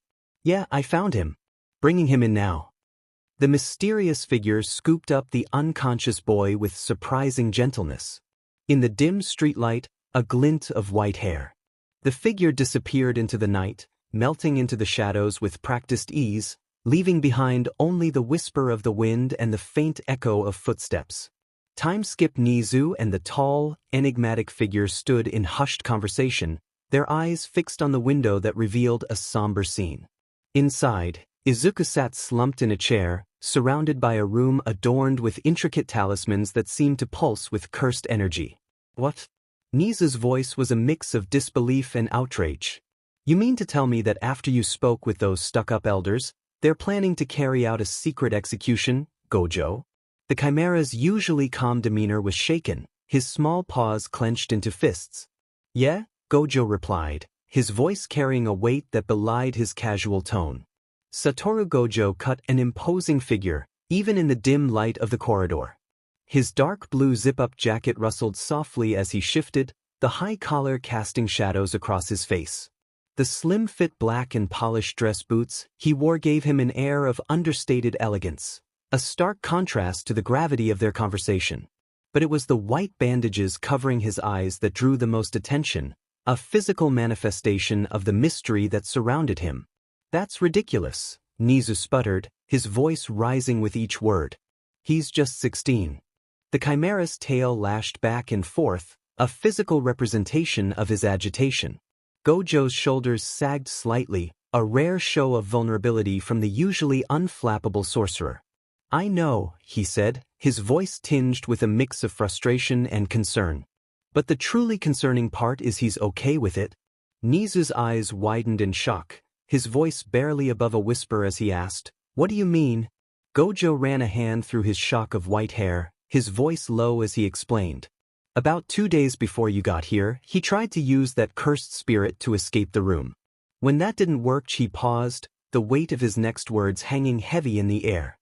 He tried to kill himself. If Rika hadn't stopped him, the silence that followed was deafening, broken only by 𝗍𝗂's sharp intake of breath. After a moment, Gojo straightened, his resolve clear in the set of his shoulders. I'll go and talk to the kid, 𝗍𝗂, he said, his tone brooking no argument. The Chimera nodded, worry etched into every line of his face. With fluid, controlled movements, Gojo approached the door. He paused for a moment, his hand on the handle, before pushing it open and stepping inside. The room was thick with an oppressive energy, the talismans on the walls seeming to writhe in the dim light. In the center sat Izuku, his legs drawn up to his 𝗧𝗍𝗃, arms crossed tightly as if holding himself together. His head was bowed, green curls obscuring his face. At the sound of the door, Izuku's head snapped up, his gaze locking onto Gojo. The boy's teal eyes were dulled with fatigue, dark circles etched beneath them speaking of relentless exhaustion. There was something else there too, a flickering ember of defiance, buried deep beneath layers of pain and resignation.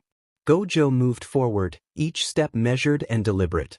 He came to a halt before Izuku, his towering presence filling the room. Despite the bandages covering his eyes, his gaze seemed to burn into Izuku's very soul. When Gojo spoke, his voice was low and intense, carrying the weight of unspoken truths. Izuku Yagi. We must talk. I don't own JJK and MHA. Previously on Izuku Okkotsu, the Cursed Hero Chapter 1 Recap.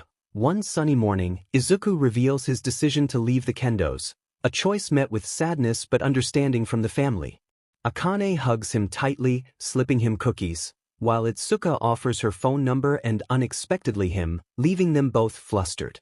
With gratitude and reluctance, Izuku departs, carrying the warmth of their support with him as he steps into an uncertain future.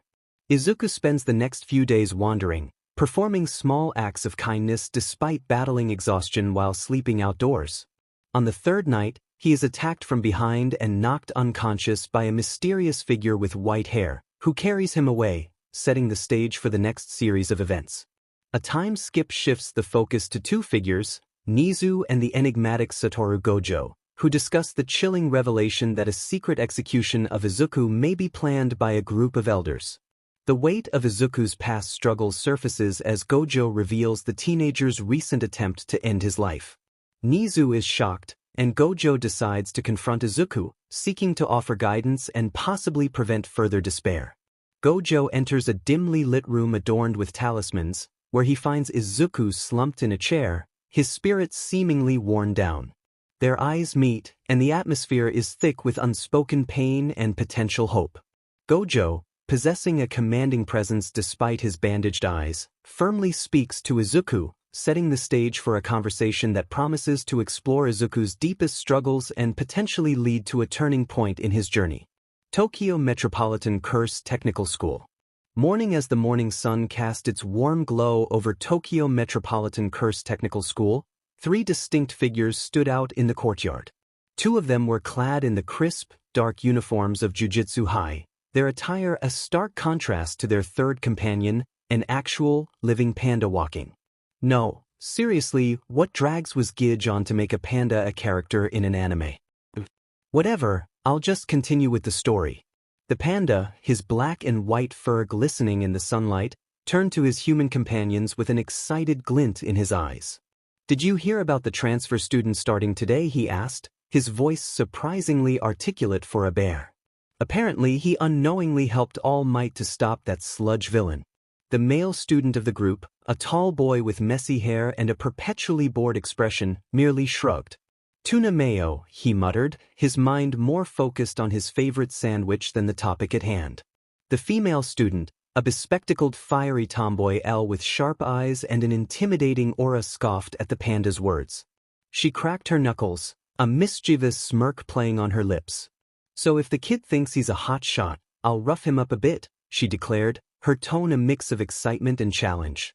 "Fish flakes," she added as an afterthought, playing along with her male companion's food-themed responses. Flashback. Meanwhile, with Gojo held up a knife, its blade noticeably dented from repeated use. He tilted his head, his bandaged eyes somehow still conveying curiosity. "That was a knife, Izuku Yagi," he said, his voice a mix of amusement and intrigue. Izuku's eyes flashed angrily, his hands clenching into fists at his sides. "First of all, don't call me Yagi," he growled, his voice low and filled with a pain that seemed to go far beyond his years. He looked up at the bandage-eyed man, his gaze sharp enough to cut. "Besides," Izuku continued, his voice growing. "Bitter, I know you have files on me. And you know about my failed suicide attempt." The words hung heavy in the air, a stark reminder of the darkness that had consumed him. Gojo's demeanor shifted slightly, a hint of concern seeping through his carefree facade. He let the knife drop to the floor with a clatter. "Yikes, that's one way to do an introduction," he said, his tone softer than before. "And on your first day at your new school, no less?" Izuku's hair fell forward, shadowing his eyes. His shoulders slumped, the weight of his past bearing down on him. "I'm not going," he muttered, his voice barely above a whisper. Gojo paused, studying the boy before him. He could sense the turmoil roiling beneath Izuku's surface, the pain and loneliness that threatened to consume him. "But you'll be lonely," Gojo said gently, his words more of an observation than a question. Izuku's head snapped up, his eyes blazing with defiance and despair. "Lonely," he scoffed, his voice cracking slightly.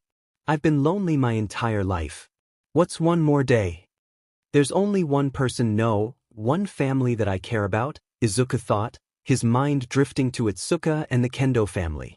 Their warm smiles and kind gestures flashed through his memory, a stark contrast to the cold emptiness he felt now. He could almost feel the ghost of Ōtsuka's embrace on his cheek, a bittersweet reminder of what he had left behind. Gojo observed the subtle shift in Izuku's expression, sensing the conflict within him. He leaned forward, his voice taking on a more serious tone. "Listen, Izuku," he said, emphasizing the boy's first name. "The curse attached to you, it's not just a burden.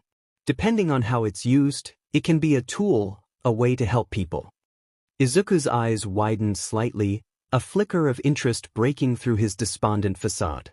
Gojo continued, his words measured and deliberate. "Learn to control its power.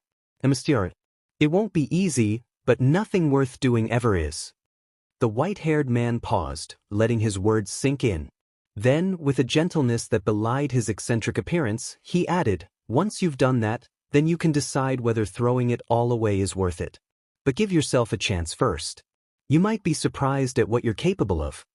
Izuku's fists unclenched slightly, his shoulders relaxing just a fraction. For the first time since he'd arrived, a tiny spark of hope flickered in his eyes. He looked at Gojo, really looked at him, and saw not just a strange man with bandaged eyes, but someone who might understand, who might be able to help. "Fine, I'll go," Izuku said softly, his voice barely above a whisper. Time skip. Present time. Morning. Izuku woke up in one of the dorms that Gojo had assigned to him, his eyes slowly adjusting to the dim morning light filtering through the curtains. He sat up, his muscles still aching from yesterday's training, and ran a hand through his messy black hair. With a sigh, he dragged himself out of bed and shuffled to the bathroom. As he brushed his teeth, Izuku stared at his reflection in the mirror. Dark circles under his eyes betrayed his restless night, filled with memories of his past and uncertainties about his future. He splashed some cold water on his face, trying to shake off the lingering exhaustion. Returning to his room, Izuku noticed a neatly folded uniform hanging on the closet door. He picked up the clothes, running his fingers over the fabric. It felt strange, almost surreal, to be putting on a school uniform again after everything he'd been through. Izuku slipped on the loose white uniform jacket, rolling up the sleeves to his forearms. The slender black and white sneakers completed the ensemble. He stood in front of the full-length mirror, taking in his appearance. The uniform fit well, but Izuku hardly recognized the person staring back at him.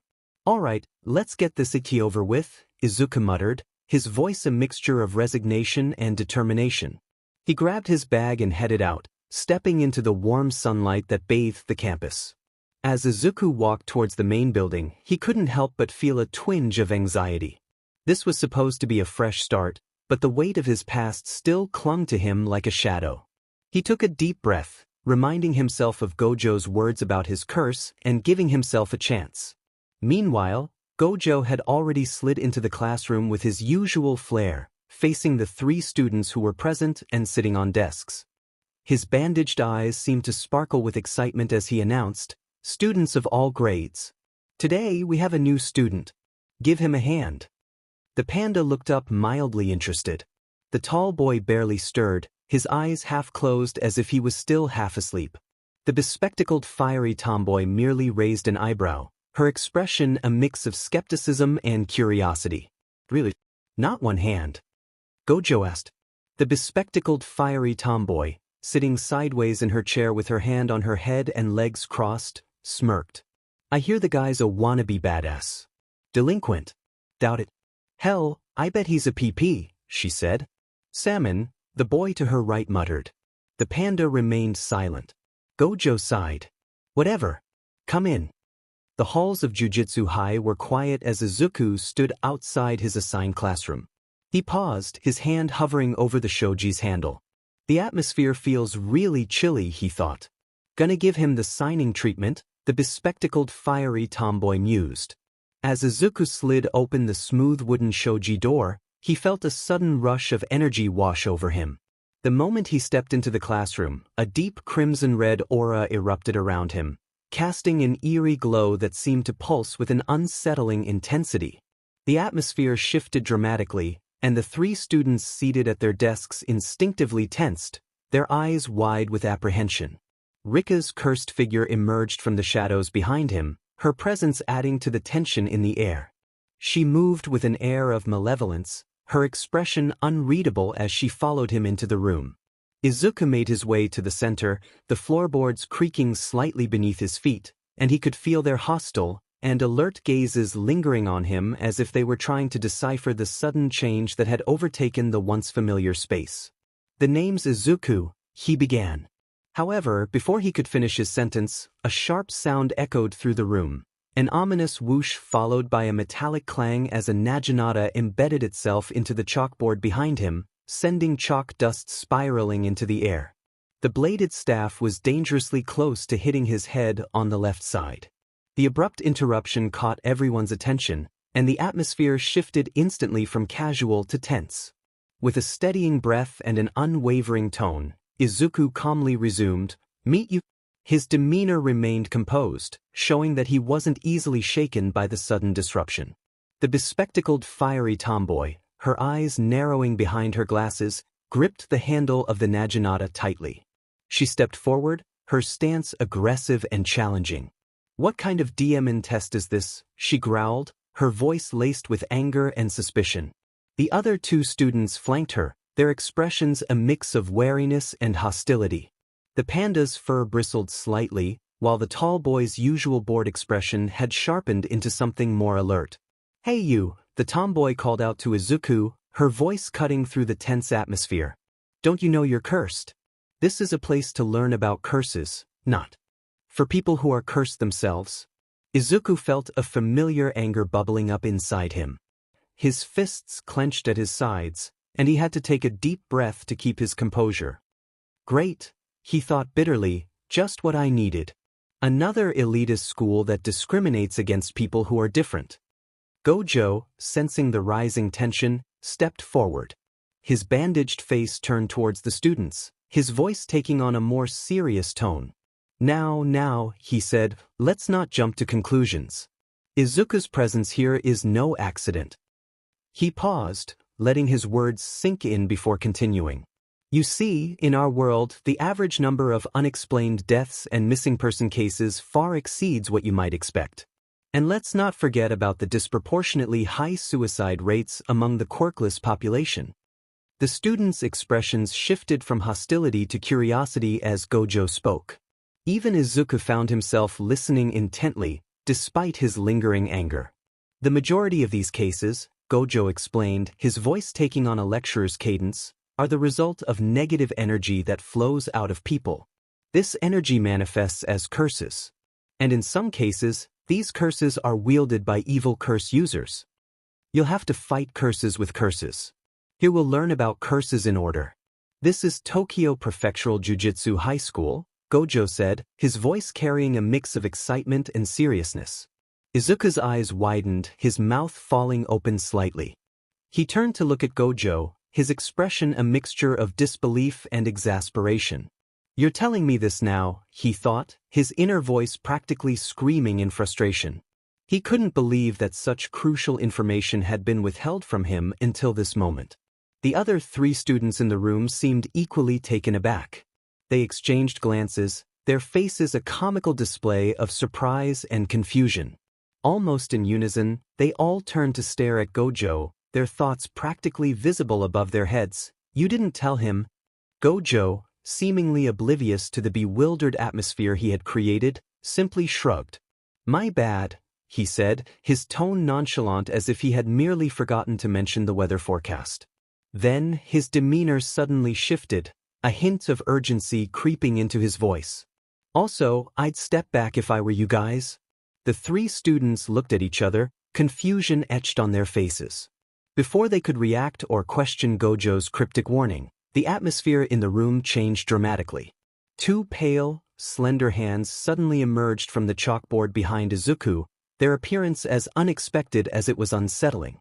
One of the hands reached out, its fingers wrapping around the blade end of the 𝗧𝗵𝗲 that had been thrown earlier.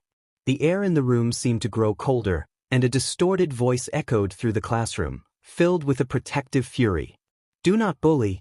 The voice was unmistakably Rika's, but it was twisted and warped, barely recognizable as human. Izuku's eyes widened in alarm. He spun around, his heart racing as he realized what was happening. "Rika! Wait!" he called out, his voice tinged with panic. He raised his hands in a placating gesture, trying desperately to defuse the situation before it spiraled out of control. The other students stood frozen in stunned silence, their earlier animosities and jabs evaporating like morning fog under the harsh glare of an unexpected and terrifying development. Eyes that had once been filled with derision were now wide with a mix of fear and reluctant intrigue. Among them, the bespectacled fiery tomgirl, who had mocked and belittled only moments ago, now watched with a palpable tension etched across her features, a strange blend of shock and fascination mingling in her expression. As the atmosphere thickened, hanging heavy with electric anticipation, Rika's distorted voice cut through the tension again, laced with an edge of desperation that was almost unrecognizable beneath her simmering anger. "Izuku-ku!" Her desperate scream pierced the air like a siren, reverberating around the now hushed room. Each syllable seemed to draw the attention of the three students as her ghostly, distorted pale right hand inched closer, fingers elongated and twitching as if they had a mind of their own. The sight sent shivers down their spines, the chilling realization sinking in that they were witnesses to something otherworldly and profoundly unsettling.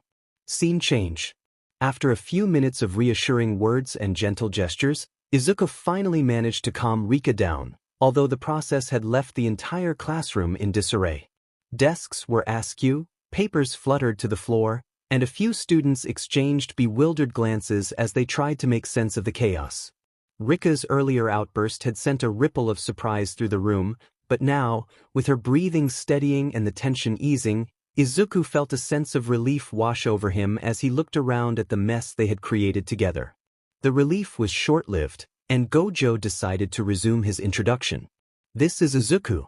Everyone get along," Gojo announced with his usual enthusiasm, his voice filling the tense classroom. He gestured towards Izuku, who stood awkwardly at the front, still trying to process everything that had just happened. "So that's all it is. He's cursed by Rika, a girl that adores him." Gojo's tone became slightly more serious as he continued, "Attacking Izuku may or may not activate Rika's curse. Anyway, just be careful." He paused, letting his words sink in before adding with a hint of amusement, "We don't want any more incidents." Izuku couldn't help but sweat drop at the scene before him. The fiery tomboy, who had been so quick to judge him earlier, now sported bandages on her face.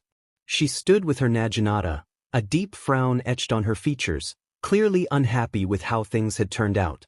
To her right, the tall boy who had barely stirred earlier now had a comically large knot on the top of his head, with steam visibly rising from it. He looked dazed as if still trying to process what had just happened. Even the panda, which Izuku was still trying to wrap his head around, hadn't escaped unscathed. Bandages were wrapped around the top of its head, with steam rising from beneath them. "Yeah, it's too late for that," Izuku thought, suppressing a sigh. He couldn't help but feel a mix of guilt and frustration. This wasn't how he had wanted to start his first day, but at least the hostility from earlier seemed to have dissipated, replaced by a cautious curiosity. "They're going through a rebellious phase, so I'll just make some quick introductions," Gojo said, his voice carrying a mix of amusement and exasperation. He gestured towards the fiery tomgirl with the glasses, who was still clutching the naginata. "This is Maki Zenin, a curse tool user." Izuku raised an eyebrow as he took in Maki's appearance. She was a young woman of above-average height with an athletic build that spoke of years of training. Her small golden eyes seemed to sparkle with intelligence and defiance, while her long dark green hair was tied into a short ponytail that swayed slightly as she moved. Fringes of hair fell over her forehead, and smaller strands framed her cheeks, giving her a fierce yet elegant look. The glasses perched on her nose weren't just for show. Izuku had heard rumors of special glasses that allowed the wearer to see curses. "She utilizes special tools to exorcise curses," Gojo continued. "Don't let her appearance fool you. She's quite skilled." Maki scoffed at the introduction but didn't contradict Gojo. Instead, she eyed Izuku with curiosity and wariness, as if reassessing her earlier judgment of him. Gojo then turned to the tall boy with the spiky platinum blonde hair. "This is Toji Inumaki, our curse speech user." Izuku couldn't help but stare at Inumaki's unique features. His purple-colored eyes stood out against his pale skin, and his uniform, tinted royal blue, set him apart from the others. What caught Izuku's attention the most, however, was the high collar with a zipper that covered Inumaki's mouth. He noticed strange markings on Inumaki's cheeks, peeking from beneath the collar. Inumaki was born with the snake and fangs seal of the Inumaki clan on his tongue and both cheeks, Gojo explained, noticing Izuku's curious gaze. "His vocabulary is limited to rice ball ingredients, so good luck talking to him." As if on cue, Inumaki muttered, "Kelp?" his voice muffled by the collar. Izuku blinked, trying to process this information. He wondered how someone could communicate effectively with such a limited vocabulary, but he was intrigued by the challenge it presented. Finally, Gojo gestured towards the panda. "And this as well, Panda." The panda raised a paw in greeting. "I'm Panda. Nice to meet ya." it said in a rough yet soft voice that seemed at odds with its appearance. Izuku's jaw dropped slightly. He had been prepared for many strange things in this new world of curses and jujitsu, but a talking panda was still enough to catch him off guard. Well, that's about it, Gojo said, putting his fingers under his chin in a thinking pose. He seemed completely unaware of the bewildered look on Izuku's face. Izuku couldn't help but deadpan internally. So there's no explanation for the one I'm most curious about, he thought, his eyes still fixed on the talking panda. He had so many questions. Was Panda a cursed spirit? A transformed human? Or something else entirely? But given the day's events so far, he decided it might be best to save those questions for later. Including you, that makes 4 first years, Gojo said, his voice carrying a hint of excitement. Izuku glanced around at his new classmates, his mind processing the strange group he found himself a part of. 3 humans and 1 animal, he thought, still marveling at the talking panda. Our afternoon practical jujitsu class is going to be conducted in pairs, Gojo continued, clapping his hands together. This will give you a chance to learn from each other and develop your skills together. He pointed at Inumaki and Panda. Toge and Panda, you two will pair up? The odd duo nodded in agreement, Inumaki muttering, salmon, under his breath while Panda gave a thumbs up. Then, with a mischievous glint in his eye that Izuku could somehow sense despite the 𝗵𝗃𝗃𝗃, Gojo turned to the remaining students. Maki and Izuku, you'll be working together. Ga. Maki shouted, her face contorting in frustration. She glared at Gojo, then at Izuku, her golden eyes narrowing behind her glasses. F me, Izuku thought, his heart sinking. He'd hoped for a fresh start, but it seemed like his luck hadn't changed. All 4 of them were now walking out of the classroom, the tension from earlier still lingering in the air. Izuku's mind was racing, a mix of frustration and determination swirling inside him. Despite his initial anger at the pairing, he decided to make an effort. Taking a deep breath, he turned to Maki, his teal eyes meeting her golden ones. I'm looking forward to working with you, Izuku said, his voice steady despite the inner turmoil he felt. Maki's piercing gaze locked onto Izuku, studying him intently. Her eyes narrowed behind her glasses as if she were trying to see through him. After a moment that felt like an eternity, she spoke, her voice laced with a mix of curiosity and disdain. You were bullied, weren't you? The question hit Izuku like a punch to the gut. He felt a tick mark forming on his forehead as he struggled to maintain his composure. Any hope of camaraderie vanished in an instant. The hallway suddenly felt too small, too confining, as if the walls were closing in on him. Thought so, Maki continued, a smirk playing on her lips. She twirled her naginata casually, the weapon glinting in the fluorescent lights of the hallway. I'd totally pick on you too. You're being protected, so why play the victim? I wonder if it's because of the curse you act like a good person, but it feels fake. It's gross. I bet you've been passive your whole life, without any goals. Jujitsu high ain't that easy. Izuku felt multiple tick marks appearing now, his teeth gritting as he fought to keep his anger in check. His hands clenched into fists at his sides, knuckles turning white. Yup, I hate the speech already, he thought bitterly, the words echoing in his mind.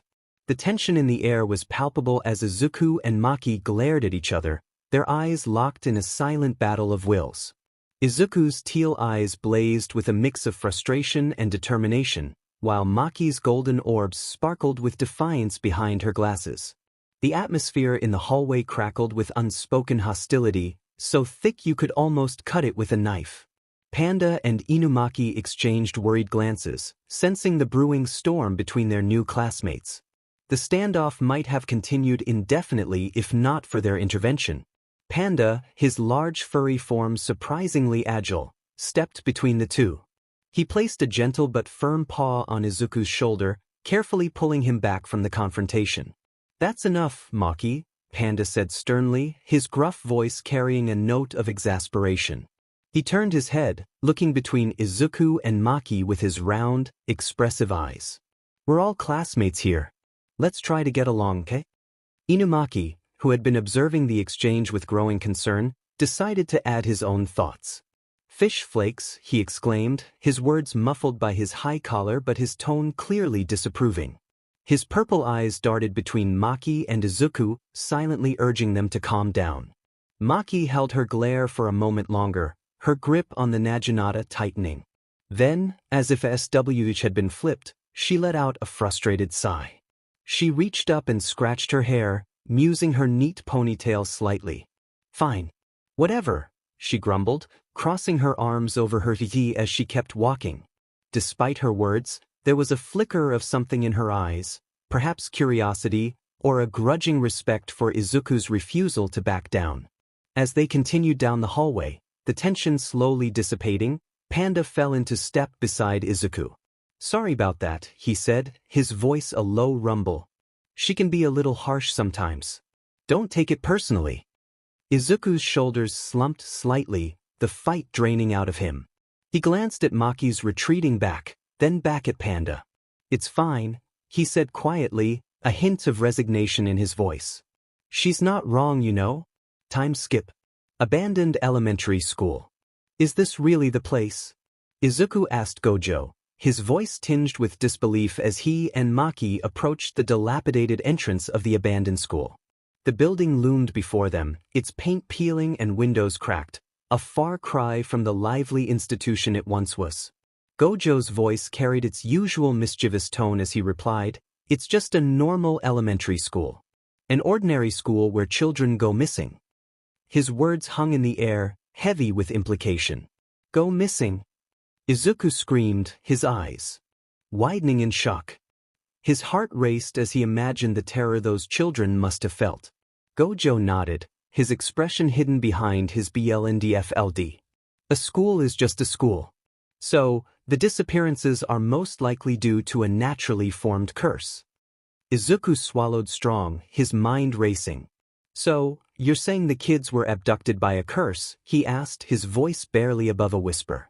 Yep, 2 of them, Gojo replied, his casual tone a stark contrast to the gravity of the situation. Maki, who had been silent until now, spoke up. Places with a lot of memories tend to be hotbeds for curses, she said matter-of-factly, adjusting the case that held her 𝗓𝗏𝗧𝗔𝗧𝗔𝗧. Her golden eyes scanned the building, alert for any signs of danger. Gojo nodded, his silver hair catching the dim light. Schools and hospitals are frequently thought of. Each time, they absorb negative emotions. He paused, letting his words sink in. As these emotions accumulate, curses form, as happened here. Suddenly, Gojo's demeanor changed. His voice took on a solemn tone as he began to chant, "That which frightens more than darkness itself, that which is darker than black, purify this defilement." Izuku felt a chill run down his spine. Is it just me, or is it getting darker? He asked, his voice trembling slightly. As if in response to his question, an inky barrier of black energy began to form around the school, enveloping it in an otherworldly shroud. This is the veil, Gojo explained, placing a reassuring hand on Izuku's shoulder. It makes the school invisible from the outside and causes curses to appear inside. Izuku's heart in his 𝗧𝗧𝗧𝗧 as the reality of their situation began to sink in. Gojo's next words did little to calm his nerves. Solve the problem from within. It should be manageable, Gojo said as he walked back towards the entrance, his footsteps echoing in the eerie silence. Just before the veil closed completely, Gojo turned back to them with a grin. All right then, I genuinely hope you don't die. Die, sensei? Izuku shouted, panic evident in his voice. But it was too late. The veil closed, sealing Izuku and Maki inside the cursed school. Maki's voice cut through Izuku's panic. Newbie. Don't look away, she said firmly, her hands moving swiftly to assemble her 𝗓𝗏𝗧𝗔𝗧𝗔𝗓 from its case. The weapon gleamed in the dim light, a beacon of hope in the darkness that surrounded them. As Izuku and Maki cautiously stepped further into the abandoned school, their eyes adjusted to the dim light. Suddenly, they froze in their tracks. Before them stood 3 grotesque entities that could only be described as curses. The creatures had elongated, bird-like bodies that seemed to defy natural anatomy. Their torsos were marked with stitched seams as if they had been crudely sewn together. Thin, elongated limbs dangled from their bodies, twitching and in unnatural movements. What struck Izuku the most was their heads. Unlike any creature he had ever seen, these curses lacked traditional facial features. Instead, their heads were smooth, eyeless surfaces that somehow seemed to be watching them intently. The absence of eyes made them even more unnerving, as if they could perceive their surroundings through some otherworldly sense. Izuku felt a chill run down his spine as he observed the curses. Their bodies seemed to shimmer and shift in the dim light, making it difficult to focus on any one part of them. The air around them felt heavy and oppressive, charged with malevolent energy. "What hell are those things?" Izuku whispered, his voice barely audible. Maki gripped her 𝗧𝗔𝗧𝗪𝗧 tighter, her knuckles turning white.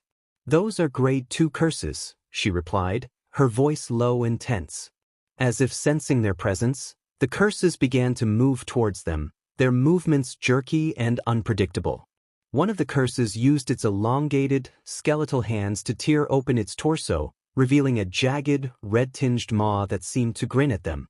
The sight was horrifying, and Izuku felt his stomach churn. "Come in," it croaked, its voice a rasping whisper that echoed outside. "Go me in." The other curses joined in, their eyeless heads swiveling towards Izuku and Maki as they advanced. Izuku's heart raced, his palms sweaty as he gripped the hem of his shirt. The curses' grotesque forms seemed to warp and twist in the dim light, making them even more terrifying. He glanced at Maki, hoping for some guidance. "They're coming this way," Izuku exclaimed, his voice cracking with fear. What should we do?" Maki, however, remained calm. Her golden eyes narrowed behind her glasses as she assessed the situation. Without a word, she stepped forward, her 𝗧𝗔𝗧𝗪𝗧 held firmly in both hands. The weapon gleamed in the faint light, a stark contrast to the darkness surrounding them. "Don't yell," Maki said, her voice steady and firm. She turned her head slightly, meeting Izuku's panicked gaze. "Remember this. When it comes to curses, in a blur of motion," Maki spun around, her 𝗧𝗔𝗪𝗧 whistling through the air. The blade sliced through the first curse, then the second, and finally the third in one fluid movement. Izuku watched in awe as her form flowed like water, each strike precise and powerful. The curses let out inhuman shrieks as they dissolved into wisps of dark energy, dissipating into the air. In mere seconds, the entrance was empty save for Izuku and Maki. "The weak ones always come in swarms. I don't own JJK and MHA." Previously on Izuku, the Cursed Hero Chapter 2 recap. Under the warm morning sun, Tokyo Metropolitan Curse Technical School opens its doors to a new student, Izuku. As he steps into this unfamiliar world, he meets his eclectic classmates. Maki, a fierce and skilled curse tool user, Toge Inumaki, master of curse speech, and Panda, a mysterious, talking bear-like companion. During their first class, chaos erupts when Izuku's protector, Rika, unexpectedly manifests through a hand bursting from the chalkboard, demonstrating her overwhelming protective instincts. The eccentric teacher, Gojo, calms the situation, introducing the students to the school's mission of battling curses. Later, Izuku and Maki are paired for a practical jujitsu exercise. However, Maki quickly senses Izuku's troubled past as a bullying victim, leading to a tense start between the two. The duo's first mission takes them to an eerie abandoned elementary school where 2 children have disappeared. Inside, they face 3 grade 2 curses. Maki's exceptional combat prowess shines as she swiftly eliminates the threats, leaving Izuku both awed and determined to prove himself. "Don't yell," Maki said, her voice steady and firm. She turned her head slightly, meeting Izuku's panicked gaze. "Remember this. When it comes to curses, in a blur of motion," Maki spun around, her 𝗧𝗪𝗧𝗪𝗧 whistling through the air. The blade sliced through the first curse, then the second, and finally the third in one fluid movement. Izuku watched in awe as her form flowed like water, each strike precise and powerful.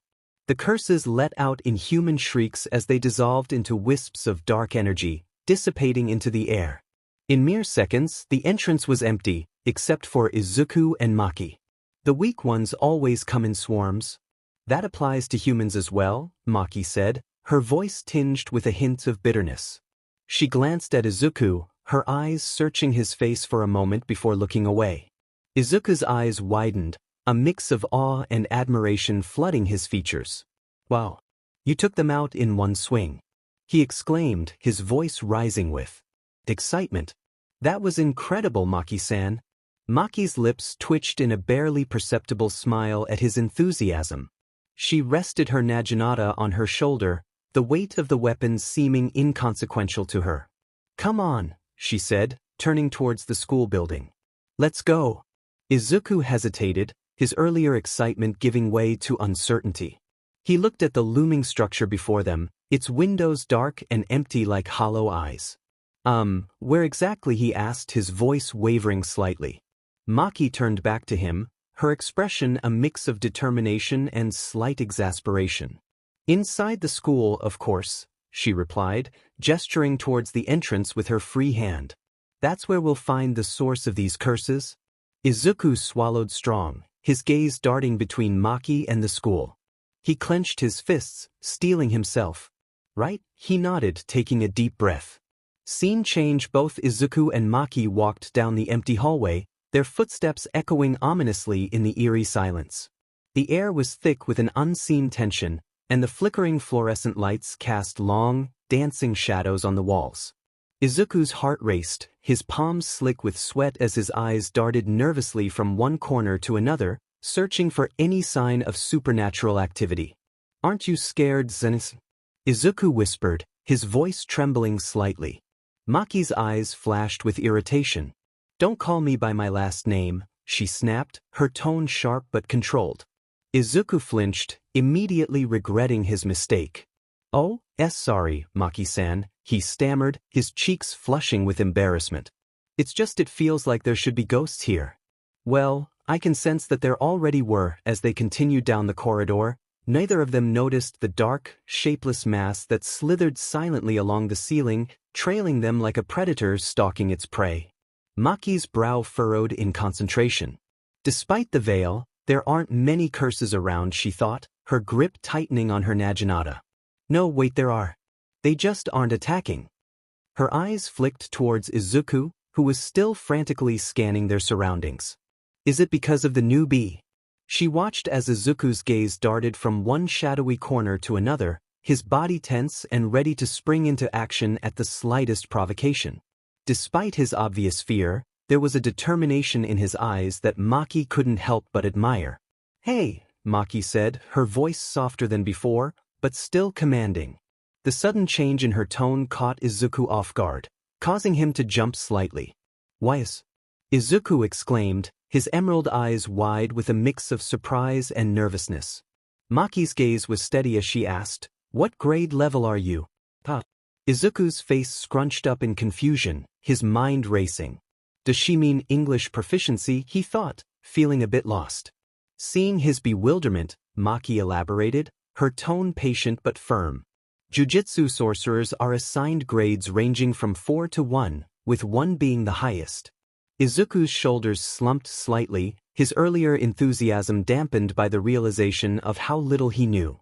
"But I just got to Jujutsu High," he said dejectedly, his voice barely above a whisper. Maki sighed, pinching the bridge of her nose. "Forget it. Just show me your school ID." Izuku patted his pockets, a look of mild panic crossing his face. "Don't think I got one," he mumbled, more to himself than to Maki. "You ain't got one from the idiot?" Maki asked, her eyebrow raised in disbelief. "Idiot?" Izuku repeated, a bead of sweat forming on his forehead as he realized she was referring to their eccentric teacher, Gojo. After a moment of frantic searching, Izuku's hand closed around something in his pocket. He exclaimed, relief washing over his features.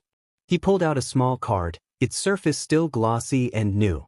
Maki snatched the ID from Izuku's hand, her movements quick but not unkind. Her eyes scanned the card, a frown forming on her face. "Well, if you have no experience at all, you should be a grade 4, she said, more to herself than to Izuku. Suddenly, her eyes widened, and she inhaled sharply. "Special grade," she exclaimed mentally, her composed exterior cracking for a moment. Maki's mind raced as she stared at the ID. Special grade is higher than a grade 1. This has to be some sort of joke, she thought, her grip on the card tightening. 𝗧𝗵𝗲. Izuku's voice cracked with panic, his green eyes wide with terror. He pointed frantically behind Maki, his hand shaking. Behind you? Maki spun around, her reflexes honed by years of training. The word died in her throat as she beheld the monstrous curse that now filled the entire hallway. It was a writhing mass of darkness, its form constantly shifting and bubbling like some nightmarish liquid.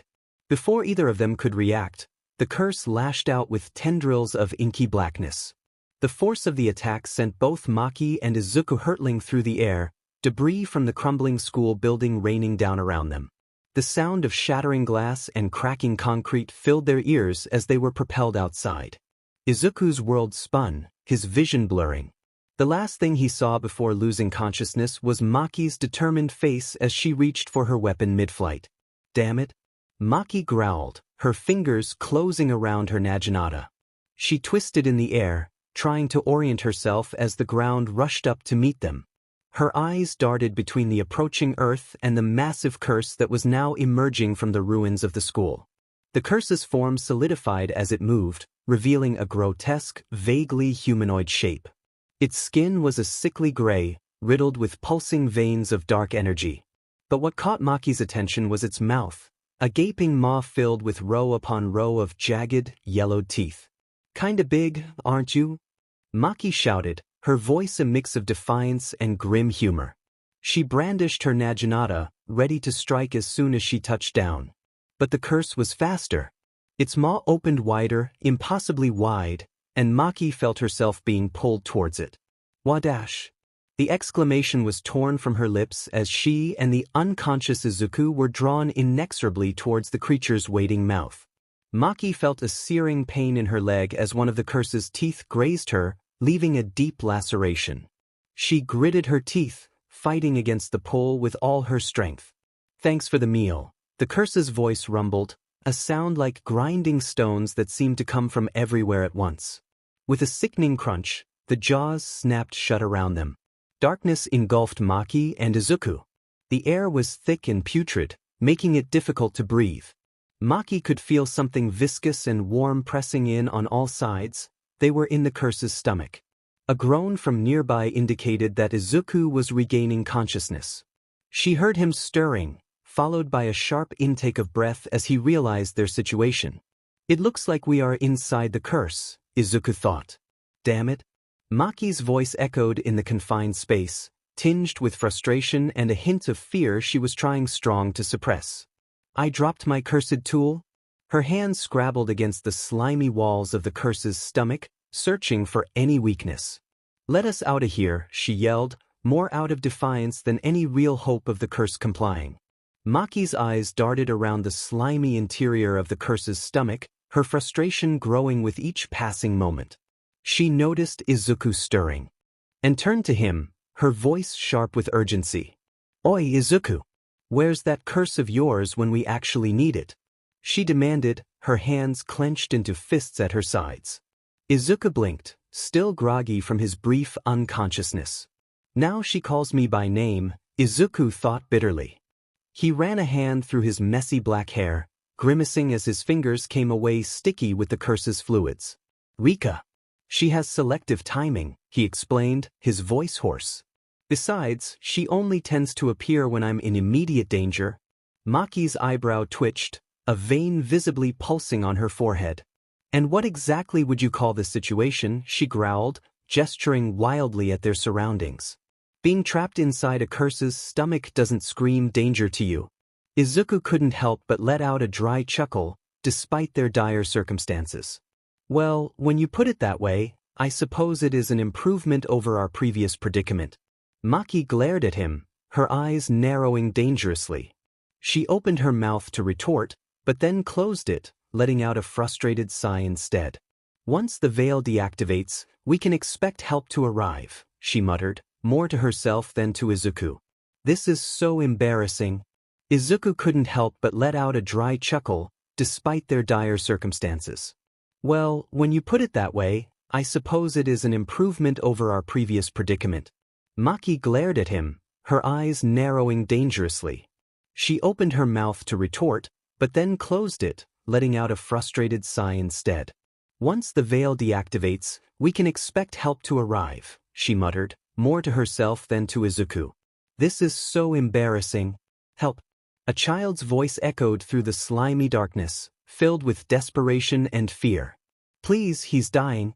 Izuku squinted, his eyes struggling to adjust to the dim, reddish light inside the curse's stomach. As his vision cleared, he saw two children huddled together. One, a boy no older than 10, had grotesque swellings covering half his face, his left eye swollen shut and blackened. In his arms, he cradled another child who lay motionless, barely breathing. Oh no, Izuku whispered, his heart sinking. Were these the kids attacked by the curse? The two we knew about? His mind raced, trying to process the situation. At least they're alive, he thought, clinging to a shred of hope. Maki's voice cut through his thoughts, her tone grim and matter-of-fact. Not good. Take a closer look, Izuku. The bigger kids curse too. It's only a matter of time before they both. She trailed off mid-sentence, her cheeks draining of color, leaving her face looking pale and clammy as if a cold sweat had unexpectedly washed over her. Izuku's eyes widened in concern as he noticed her swaying slightly, her body struggling to maintain its balance. The confident demeanor she usually carried began to falter, slipping away like sand through fingers, and he wondered what was troubling her so deeply. Besides, Maki continued, her voice growing weaker, not everyone is resistant to curses like you. Just as Izuku opened his mouth to reply, he noticed Maki's eyes suddenly fluttering, her gaze losing focus as it rolled back into her head. Panic surged through him as he saw her body start to sway dangerously, teetering on the brink of collapse. With a rush of adrenaline, he instinctively lunged forward, his heart racing. As he closed the distance between them, he managed to grasp her just in time, his hands wrapping securely around her waist. He felt the warmth of her body against him as he anchored her to prevent her from falling to the ground. Maki! Izuku called out, panic rising in his eye. He gently lowered her to the squishy floor, his eyes darting over her body. That's when he saw it. The wound on her leg, angry and inflamed, with dark tendrils spreading from it like poisonous vines. "SHT," Izuku muttered, his face paling. That wound, it's been cursed. Is she going to die? Please help us, the same kid pleaded, his voice trembling with fear and desperation. His eyes, wide and filled with unshed tears, darted between Maki's prone form and Izuku's face, silently begging for reassurance. Maki stirred, her eyelids fluttering as she fought to regain consciousness. Her breathing was each inhale a struggle against the pain coursing through her body. With a groan, she managed to open her eyes, but her gaze was unfocused, clouded by the effects of the curse. Summoning what little strength she had left, Maki reached out and grasped Izuku's white uniform tightly. Her fingers twisted into the fabric, knuckles turning white with the effort. When she spoke, her voice was hoarse and strained, barely above a whisper. "Izuku," she rasped, her eyes suddenly clearing as they locked onto his. "Seriously, why'd you enroll at Jujutsu High?" Izuku opened his mouth to respond, but Maki cut him off, her voice gaining strength as desperation and frustration fueled her words. "To do what?" she demanded, her grip on his uniform tightening. "What did you want? What did you expect?" Her outburst echoed in the slimy darkness, the raw emotion in her voice making Izuku flinch. He could see the pain in her eyes, not just physical but emotional too. Izuku's black hair with green highlights cast shadows over his eyes as he lowered his head, lost in thought. "I tried to run away from my problems and disappear," he reflected, his inner voice tinged with regret and a hint of shame. A memory surfaced, clear and vivid, as if it had happened only a day ago. Mini flashback. Gojo looked at Izuku, his usual playful demeanor replaced by genuine concern.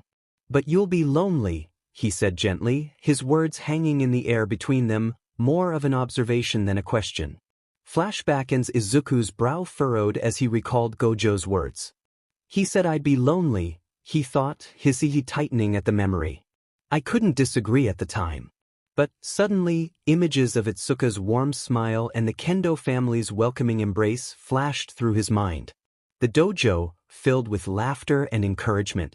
was where he had found a second home. The feeling of belonging that had slowly begun to replace the emptiness in his heart. I found people who believed in me, Izuku thought, a small spark of hope igniting within him. His teal eyes, once dim with despair, now blazed with newfound determination. He looked at Maki, his voice rising with emotion. I don't want people to see me as an outcast because I'm quirkless, Izuku shouted, his words echoing in the eerie space around them. His fists clenched at his sides, trembling slightly, not from fear but from the intensity of his feelings. I want to be relied on by somebody. I want to believe that it's okay to keep living. His voice softened for a moment, vulnerable yet resolute. To be someone's hero again and to become a top hero. Those are my goals. Maki's eyes widened slightly, surprised by the sudden outburst from the usually quiet Izuku. Despite her pain, a small, approving smile tugged at the corners of her lips.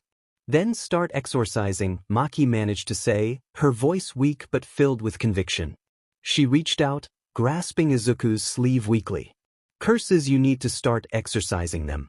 And keep on exorcising them. Her eyes locked onto Izuku's, conveying a silent understanding. As for your own feelings and other people's respect, you'll be fine in due time. Because those goals, she paused, taking a breath. That's what Jujutsu High is all about. With those final words, Maki's grip on Izuku's sleeve loosened, and her eyes fluttered closed as she finally succumbed to unconsciousness. Izuku caught her hand before it fell, holding it gently as he processed her words. The gravity of the situation hit him like a punch to the gut. Maki, unconscious and cursed. 2 children, one barely holding on, the other not far behind. And all of them are trapped inside a monstrous curse with no apparent way out. Izuku's hand moved to his fingers closing around the necklace he always wore. Hanging from it was a simple ring, Rika's ring. He'd carried it with him for years, a reminder of his lost friend and the power she'd left him. With trembling fingers, Izuku unclasped the necklace and slid the ring off. He stared at it for a moment, memories of Rika flashing through his mind. Her smile, her kindness, and the terrible day he lost her. Rika, Izuku whispered, his voice barely audible over the grotesque squelching sounds of the curse's stomach. Yeah, she responded. I need you now more than ever. Lend me your power. Taking a deep breath, Izuku slipped the ring onto his finger. For a moment, nothing happened. Then, a familiar warmth spread through his body, starting from the ring and flowing outward. The air around him began to shimmer, and he felt a surge of strength and determination. Hang on, everyone, Izuku said, his voice steady and filled with newfound resolve. I'm going to get us out of here. The curse's stomach burst open, spewing viscera and dark energy, from which emerged Rika, a breathtakingly terrifying figure. Her long, dark hair writhed around her like living tendrils, and her eyes shone with an otherworldly glow. She let out a screech, a mix of fury and triumph. Who are you?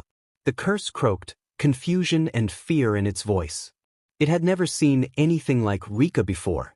Rika responded with brutal swiftness, her clawed hands striking the curse's face with a thunderous impact that sent shockwaves through the air.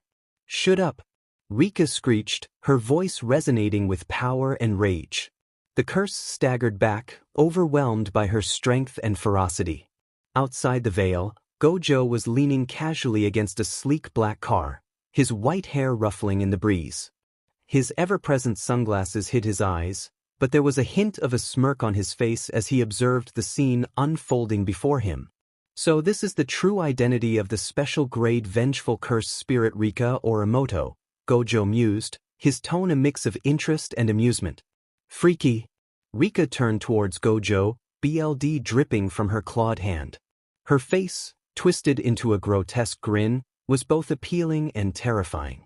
Rika likes art, she declared, her voice guttural and inhuman. Gojo chuckled lightly, seemingly unfazed by the horrific display before him. Women sure are scary, he said, his tone light and playful despite the gravity of the situation. Meanwhile, Izuku was struggling to make his way out of the curse's remains, carrying his injured companions. Maki was draped over his back, her arms loosely wrapped around his neck, while he cradled the two children against his sides. His muscles strained with the effort, sweat beading on his forehead as he pushed forward. "Everyone, just a little more," Izuku, his voice filled with determination. He could see the shimmering edge of the veil, their gateway to safety, just ahead. As they neared their goal, Izuku felt his grip on his companions begin to slip. Fatigue and the slick remains of the curse made it difficult to maintain his hold. "Don't fall. Not yet," he pleaded, gritting his teeth as he redoubled his efforts. With each step, the veil grew closer, but so did exhaustion.